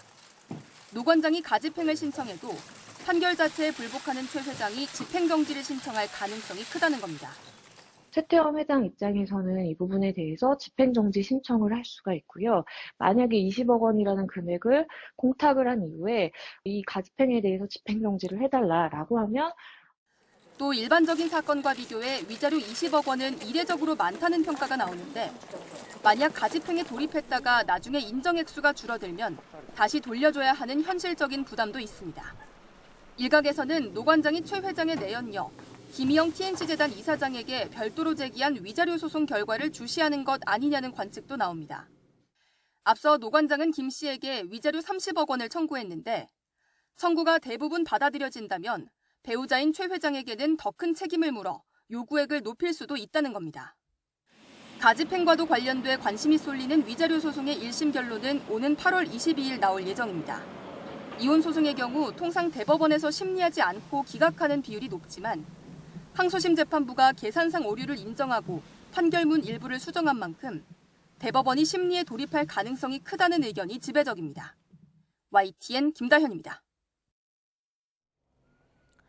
네, 인기게임 배틀그라운드 일부 유저가 그룹 뉴진스의 멤버를 본따서 만든 게임 캐릭터로 성희롱성 콘텐츠를 만들어 논란입니다.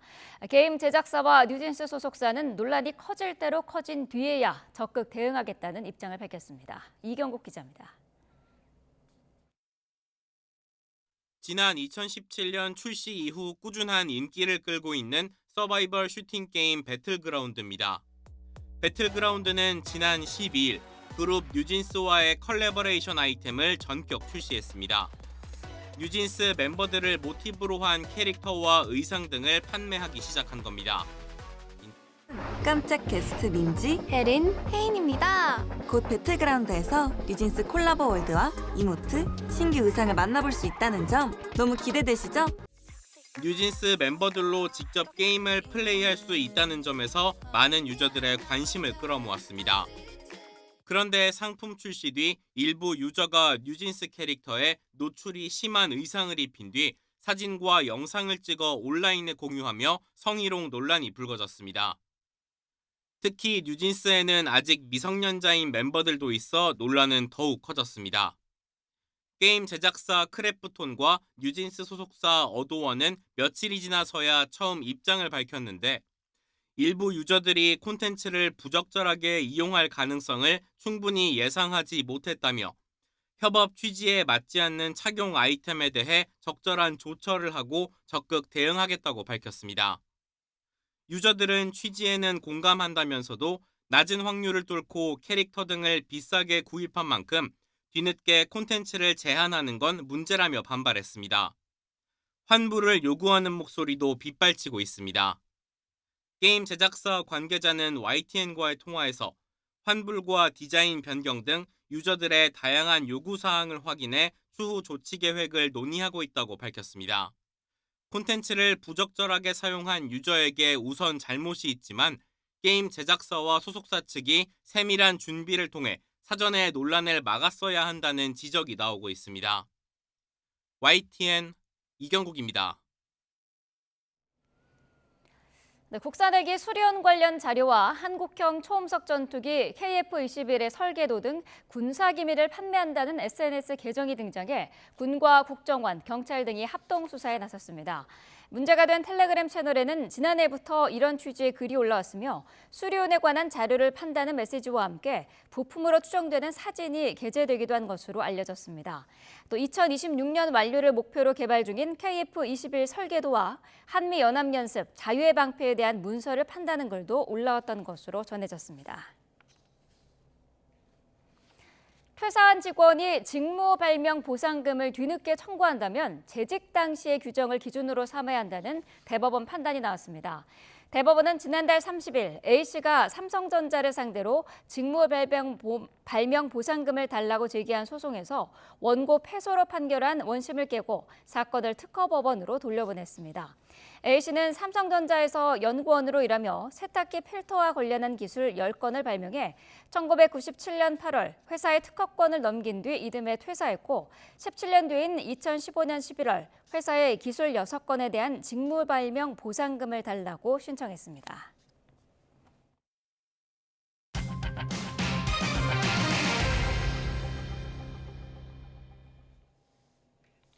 국민의힘 한동훈 전 비상대책위원장이 다음 달 당대표 경선 출마를 공식 선언하면서 최상병 특검법에 사실상 찬성한다는 입장을 내놨습니다. 진실 규명을 위한 특검은 국민의힘이 나서서 추진해야 한다는 건데 직접 들어보시겠습니다. 최상병 특검과 관련해서는 그 사안에 대해서 국민들께서 의구심을 가지고 계십니다. 그 의구심을 저는 풀어드려야 한다고 생각합니다. 국민들의 의구심을 풀어드릴 만한 여러 번의 기회를 아쉽게도 실기했다고 생각합니다.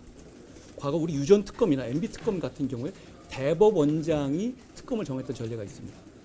저는 이런 특수한 사안에서는 그 방안을 검토해 볼 수 있다고 생각합니다. 이처럼 한동훈 전 비상대책위원장이 최상병 특검법을 사실상 수용하겠다는 뜻을 밝히자 당권 경쟁자인 국민의힘 나경원 의원은 순진한 발상이고 위험한 균열이라고 비판했습니다. 나 의원은 한 전 위원장의 출마 선언 직후 자신의 SNS에 민주당의 특검은 진실 규명용이 아니라 정권 붕괴용이라며 이같이 적었습니다. 이어 한 전 위원장의 출마 선언문은 마치 분열과 충돌, 그리고 혼란의 예고장처럼 들렸다며 그의 특검 수용론에 자신은 반대하고 우려스럽다고 지적했습니다. 마찬가지로 당권 경쟁자인 국민의힘 윤상현 의원은 한동훈 전 비상대책위원장이 여당 주도로 새로운 최상병 특검법을 발의하겠다고 밝히자 내부 전선을 흐트러뜨리는 교란이자 자충수라고 비판했습니다. 윤 의원은 자신의 SNS에 한 전 위원장의 발언은 순간 민주당 당대표 출마 선언으로 착각할 정도였다며 이같이 지적했습니다. 이어 공수처 수사가 진행 중이고 대통령께서도 그 수사가 미진하다면 먼저 특검을 요청하겠다고 밝힌 상황이라며 당대표가 되어서도 이렇게 당을 운영할 거냐고 반문했습니다. 한편 원희룡 전 국토교통부 장관은 최상병 특검의 경우 공수처에서 현재 수사가 진행되고 있다며 대통령실과 같은 입장을 밝혔습니다. 윤석열 대통령과의 신뢰관계도 특히 강조했는데 함께 들어보시겠습니다. 현재 공수처에서 수사가 진행되는 것으로 알고 있는데요. 그 수사 결과가 미진하다면 먼저 특검을 요청할 수도 있다. 이게 이미 여당에서 밝힌 입장입니다. 우선 공수처의 수사 철저히 진행되도록 하고요. 신뢰가 있어야 당정 관계를 바로 세울 수 있습니다. 저는 대통령과 신뢰가 있습니다. 당심과 민심을 대통령께 가감없이 전달하겠습니다.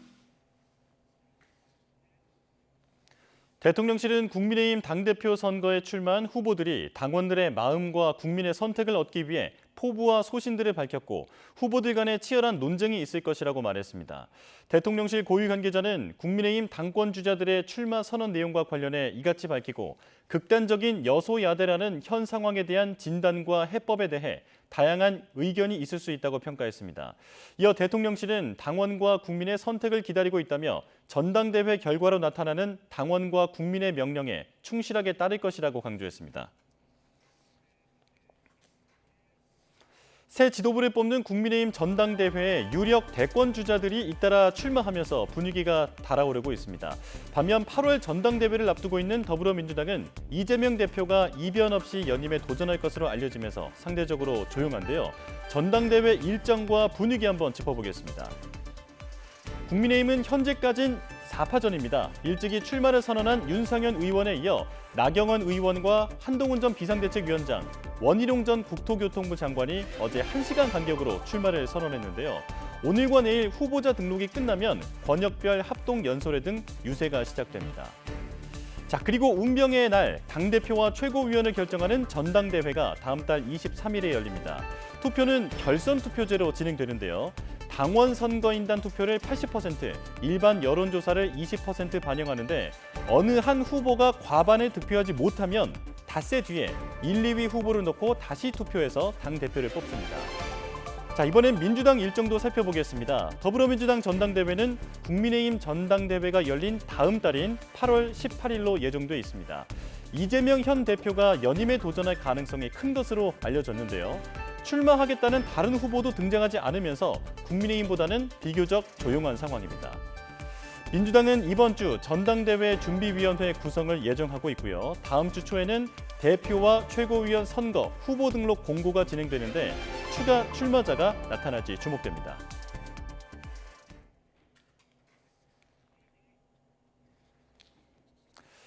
조국혁신당은 다음 달 새 지도부를 선출하는 전당대회가 자강의 계기가 될 거라며 더불어민주당과 불가피하게 경쟁할 수밖에 없는 구조라고 밝혔습니다. 황현선 사무총장은 국회 기자간담회에서 이번 전당대회의 가장 큰 의미는 자강을 확고하게 선언하는 데 있다며 이같이 말했습니다. 황 사무총장은 민주당이 자당 귀책 사유로 치러지는 재보궐선거에 공천하지 않는 규정을 폐지한 것을 두고 혁신당이 바닥에 뿌리 내리는 것을 원천적으로 차단하는 것이라고 비판했습니다. 이런 가운데 국회의장이 통보한 원구성 협상 시한이 끝났지만 여야는 끝내 합의점을 찾지 못했습니다. 국민의힘은 추가 협상 대신 오늘 의원총회를 열어 결론을 낼 계획인데요. 민주당은 결론은 기다리겠다면서도 상임위 단독 구성 가능성으로 여당을 압박했습니다. 손효정 기자입니다. 우원식 국회의장이 원구성 협상의 최종 시한으로 못 박은 휴일, 여야 원내대표가 다시 만났습니다. 법사위 운영일을 1년씩 번갈아가며 맞자는 여당 제안에 민주당이 대통령 거부권 제안을 역제안하며 협상이 무산된 뒤 이뤄진 회동은 이번에도 접점 없이 끝났습니다.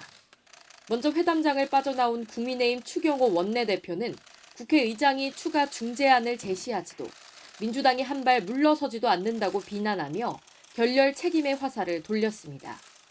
야당과 더 협상을 이어가지 않겠다며 의원총회에서 자체적인 결론을 내리겠다고 선언했습니다. 빈손 협상 더 이상 무의미하다고 생각합니다. 어떻게 대응할지에 관해서는 이제 우리 국민의 힘에서 우리 의원님들 총의를 모아 우리 스스로 결단을 할 것입니다. 민주당 박찬대 원내대표도 각 당의 결단만 남았다며 여당 의총 결과를 기다리겠다고 밝혔습니다. 국회 개원을 더는 미룰 수 없는 만큼 여당이 협조하지 않는다면 끝내 민주당이 18곳 상임위원장을 모두 가져갈 수 있음을 시사했습니다. 국민의 힘이 아무런 제한이 없다면 그러면 더 이상 미룰 수 없다 보니까 그렇게 되면 다시 표결에 맡길 수 있으니까 11대 7이 아닌 결과가 나올 수도 있겠죠. 여야는 지난 21일 야당 단독으로 열린 법사위의 최상병 특검법 입법 청문회를 두고도 공방을 벌였습니다. 추 원내대표는 별도 입장문을 내고 야당이 사건 참고인을 불러 모욕과 협박, 조롱을 일삼았다며 국회의장에게 유감 표명 등 조치를 취해달라고 촉구했습니다. 이재명 로펌으로 전락한 민주당 법사위가 막가파식 회의 운영과 노골적인 수사 방해로 얻고 싶은 것은 오로지 정권 흔들기이지 이 사건의 진실이 아닙니다. 반면 민주당은 같은 청문회를 지켜본 게 맞느냐며 여당이야말로 원회에서 비평가 노릇을 할 게 아니라 먼저 국회로 돌아와야 한다고 맞받았습니다. 국회 밖을 떠돌며 대통령실 핀잔에 속수무책인 국민의힘이 안쓰럽습니다. 법사위에 들어와 플레이어가 되어야 될 국민의힘이 원외에서 비평가로 활약하는 꼴입니다. 원내 운영을 두고 여야 신경전이 갈수록 격화되는 가운데 결국 오늘 국민의힘 의원총회 결과가 개원 이후 한 달 가까이 이어진 원구성 협상에 마침표를 찍을 거란 관측이 나옵니다. YTN 손효정입니다. 일도 구직 활동도 하지 않고 그냥 쉰다는 청년이 40만 명이 육박하는 것으로 나타났습니다. 구직을 단념한 10명 가운데 3명도 청년이었습니다. 최하영 기자가 보도합니다. 일부 청년들의 경우 여전히 원하는 일자리를 찾는 데 어려움을 겪고 있거나 노동시장 밖에 머물고 있어 적극적인 대응이 필요한 상황입니다. 지난해 정부는 예산 1조 원을 투입해 청년들의 노동시장 복귀를 지원하기로 했습니다. 하지만 이런 노력에도 일도 구직 활동도 하지 않는 청년은 9개월 만에 다시 늘었습니다. 지난달 15살부터 29살까지 청년 가운데 그냥 쉰다고 답한 이들은 1년 전보다 13,000명 증가한 39만 8천 명으로 집계됐습니다. 지난 2020년에 이어 역대 두 번째로 많은 수치입니다. 이렇게 청년들이 노동시장 밖에 머무는 이유는 원하는 일자리가 없기 때문입니다. 경기가 급격히 안 좋아지면 두 가지 현상이 나타납니다. 좋은 회사도 사람을 안 뽑고 그 좋은 회사를 못 가게 되면은 뭐 어느 정도 그래도 벌이를 위해서 일해야 되는 쪽에서도 지금 안 뽑고 이게 작년 내내 경기가 안 좋다가 금년 이제 한 4월부터 이제 노동시장에 영향을 미치게 된 거죠. 이런 이유로 아예 구직 활동을 단념한 청년도 올해 들어 다시 늘었습니다. 취업을 원하지만 원하는 일자리를 못 찾을 것 같아 마음을 접은 청년들입니다. 올해 들어 지난달까지 청년층 구직 단념자는 월 평균 12만 명으로 1년 전보다 11,000명 더 늘었습니다. 전체 구직 단념자 10명 가운데 3명이 청년인 셈입니다. 고용시장의 활력이 떨어지면서 원하는 일자리를 찾지 못한 청년들의 일할 욕구도 점점 사라지고 있습니다. YTN 최아영입니다. 네, 이렇게 청년들이 노동시장 밖에 머무는 이유는 청년 고용시장이 갈수록 나빠지고 있기 때문입니다. 지난달에는 청년층 상용직 근로자가 무려 20만 명 가까이 줄었습니다. 계속해서 황보혜경 기자입니다. 지난달 청년들의 일자리 질은 더욱 나빠졌습니다. 청년층 임금 근로자 가운데 고용계약 기간이 1년이 넘는 상용 근로자는 모두 235만 3천 명으로 집계됐습니다. 지난해보다 20만 명 가까이 줄어든 수치로 최근 10년 사이 가장 큰 감소폭입니다. 건설업과 도소매업 업황 부진에 이어 조사 기간에 휴일이 포함된 점 등이 복합적으로 작용했을 것이란 분석입니다. 여기에 더해 청년 일자리도 갈수록 줄어들고 있습니다. 지난달 전체 청년층 취업자는 383만 2천 명으로 지난해보다 17만 3천 명 감소했습니다. 무려 1년 7개월 연속 내리막길입니다.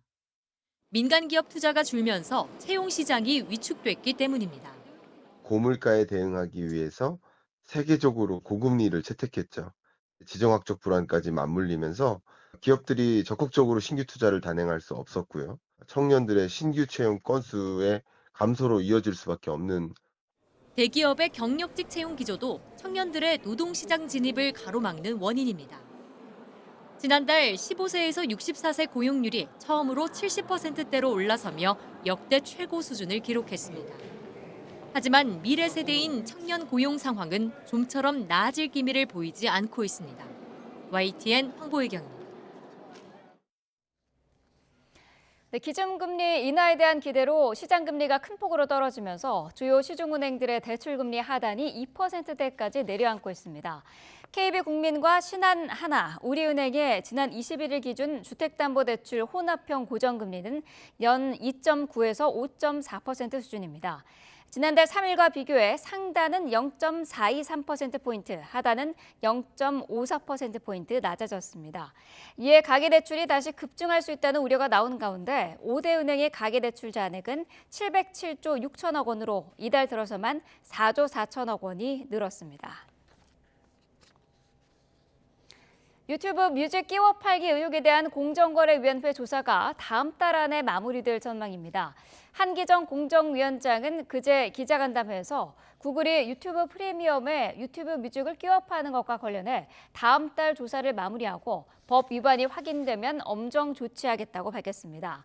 또 알리익스프레스와 테무 등 C커머스 업체의 전자상거래법 위반 사실을 확인해 조만간 상정할 계획이라면서 표시광고법 위반 혐의 역시 다음 달 조사가 마무리될 거라고 설명했습니다. 네, 폭우 때 차량 결함으로 빗물이 들어와 생긴 피해는 보험금 청구가 어려운 것으로 나타났습니다. 금융감독원은 선루프나 엔진룸 배수로가 막히는 등 차량 결함으로 차 안에 물이 들어간 경우 단독사고 보장 특약에 따른 침수 피해로 보상받기 어렵다고 밝혔습니다.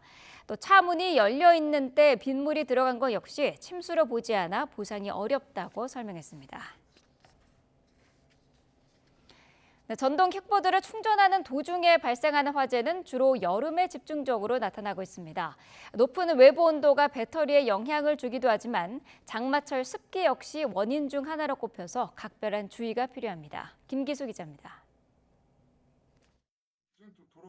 충전 중이던 전동 킥보드에 불꽃이 튀더니 갑자기 불길이 치솟습니다. 복도와 주택 내부는 순식간에 뿌연 연기로 가득 찹니다. 창문에서 검은 연기가 피어오르고 주택 내부는 형태를 알아볼 수 없을 정도로 시커멓게 변했습니다. 이 화재 역시 킥보드에 내장된 배터리에서 불이 시작된 것으로 조사됐습니다. 전동 킥보드 화재는 주로 여름철에 집중되고 있습니다. 최근 5년 동안 6월에서 8월 사이에 발생한 킥보드 화재는 175건, 계절별로 보면 37.4%를 차지했습니다. 전문가들은 온도와 습도를 원인으로 꼽았습니다. 더운 날씨에 배터리 온도가 쉽게 올라가고 장마철 습기가 정기적 반응을 일으켜 폭발로 이어질 수 있기 때문입니다. 전동 킥보드 배터리는 주로 바닥에 위치해 있습니다. 이곳에 작은 틈만 생겨도 수분이 침투해 화재로 이어질 수 있습니다. 배터리 안에 물이 들어갔을 때를 가정해 직접 실험해봤습니다. 전류가 흐르는 곳에 물방울을 떨어뜨리자 순식간에 불꽃이 생기고 연기가 피어오르며 고무가 타버립니다. 배터리 내부였다면 연쇄 반응으로 큰 불이 날 수 있는 아찔한 상황이라고 전문가는 설명했습니다. 전동 킥보드 내에 수분이 유입될 경우 배터리 매니지먼트 시스템 내부에서 단락이 발생할 가능성이 있고 이로 인해서 과전압이 인가될 가능성이 있고 전문가들은 장마철 전동 킥보드 화재를 최소화하려면 배터리 외관이 파손되지 않았는지를 수시로 확인하고 물이 고인 곳을 지나는 행위를 피해야 한다고 조언했습니다. YTN 김기수입니다. 세계 최대 규모의 여성 발명왕 엑스포에서 정윤영 씨가 필터 없는 공기청정 기술로 그랑프리를 수상했습니다. 여성 발명가들은 가족의 건강과 안전이 아이디어의 시작이었다고 입을 모았습니다. 홍상 기자입니다. 정윤영 씨의 발명은 부모님 건강에 대한 염려에서 시작됐습니다. 부모님이 운영하는 고깃집에선 일반 공기청정기로는 유해가스를 해결하기 어려웠고 필터도 기름때에 무용지물이 되어버리기 일쑤였습니다. 정 씨는 원심력으로 물을 공급하고 물을 잘게 쪼갠 뒤 기압차로 순환시켜 공기를 정화하는 필터 없는 공기청정기를 발명했습니다. 물이 필터가 되는 건데 공기청정뿐 아니라 탄소 포집도 가능해 산업용으로는 유해가스 저감 장치로 확장할 수 있고 필터 소각으로 인한 환경 오염도 줄일 수 있습니다.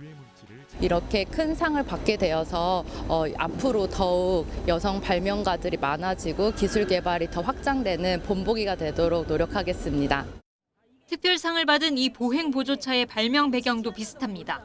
인공 관절 수술을 한 어머니가 당당하게 사용할 수 있는 안전은 물론 디자인도 빠지지 않는 보행 보조차를 만들고 싶었다고 말합니다. 완강히 거부를 하세요. 아직 내가 보행차를 쓸 나이는 아니다. 그래서 제 목표는 우리 엄마가 저희 제품을 사용하는 그것. 국내 최초로 흡배기 분리 시스템을 적용해 미세먼지가 심한 날도 활용도가 높은 창문형 공기청정기. 아이가 필요한 것, 남편이 필요한 것, 가족이 필요한 부분이 어떤 건지 이런 걸 내가 직접 개발해야겠구나. 꼭 내 가족이 필요하면 모든 사람이 다 필요할 거다라는 확신이 있었거든요. 세탁기 안에서 섬유 속 미세 플라스틱을 잡아내는 포집볼과 세탁망도 모두 가족을 위한 아이디어에서 나온 발명품입니다. 유통 수출 상담회를 통한 판로 개척도 지원합니다. 또한 올해는 특히 미국, 유럽, 일본 등 지식재산 선진 5개국 대표단이 참석할 만큼 세계적으로 주목을 받고 있습니다. 올해로 17번째를 맞은 여성 발명왕 엑스포에는 전 세계 20개국에서 400여 점을 출품해 46개 발명품과 기술이 수상의 영예를 안았습니다. YTN 홍상입니다.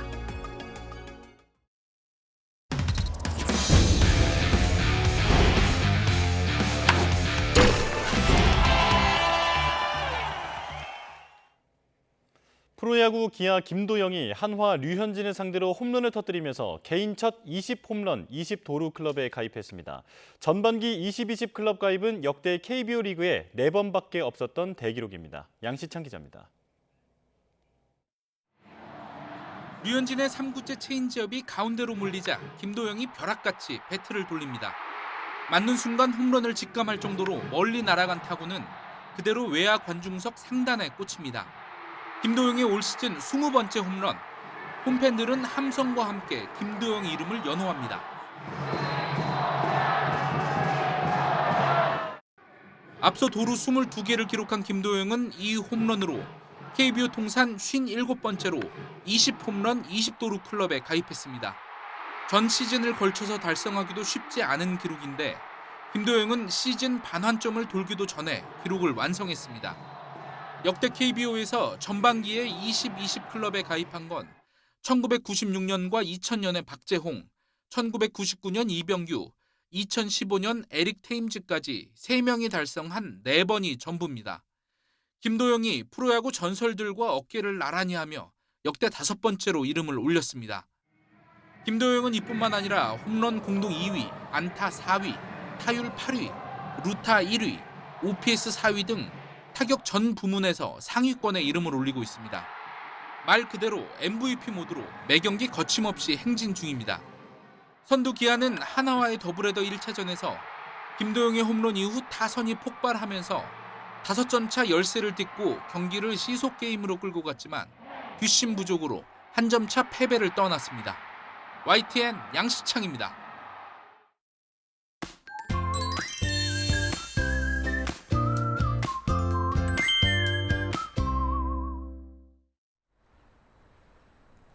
밤사이 서울 등 중부지방에는 천둥과 번개를 동반한 강한 비가 내렸습니다.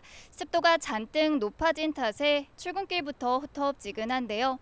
현재 서울은 비가 모두 그쳤지만 그 밖의 지방에서는 저녁까지 산발적으로 비가 이어지겠습니다. 특히 이번에는 남부지방을 중심으로 시간당 10에서 20mm의 매우 강한 비가 집중되겠는데요. 여기에 황사까지 유입되면서 곳곳으로는 황사비가 내릴 가능성도 있겠습니다. 나오실 때는 우산도 하나 챙기시는 게 좋겠습니다. 오늘은 북서쪽에서 다가오는 기압골의 영향을 받겠습니다. 지금은 비가 소강 상태를 보이는 곳이 많지만 오후에는 남부를 중심으로 비구름이 더 발달하겠는데요. 예상되는 비의 양은 5에서 많게는 30mm가 되겠고요. 곳곳에 돌풍과 벼락을 동반한 강한 비가 쏟아지는 곳이 있겠습니다. 또 점차 황사가 유입되며 서쪽 곳곳에서 미세먼지 농도도 짙어질 수 있겠습니다. 호흡기 건강에 유의하셔야겠고요. 곳곳에 황사 섞인 흑비 가능성도 큰 만큼 기상 정보를 꼼꼼히 확인해 주셔야겠습니다. 오늘 낮 기온은 서울 28도, 대전 29도로 어제보다 1도에서 4도 정도 낮겠지만 습도가 높은 탓에 후텁지근하겠고요. 영남 지방은 대구 31도 등으로 30도 안팎까지 올라 덥겠습니다.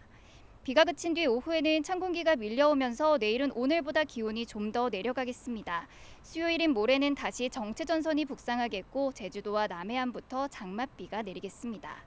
또 당분간 동해안에는 노을성 파도까지 높게 일겠는데요. 해안가 접근을 자제하는 등 안전사고에 주의하셔야겠습니다. 지금까지 YTN 신미림입니다. 네, 뉴스업 월요일 순서 마칩니다. 내일 다시 뵙겠습니다. 고맙습니다.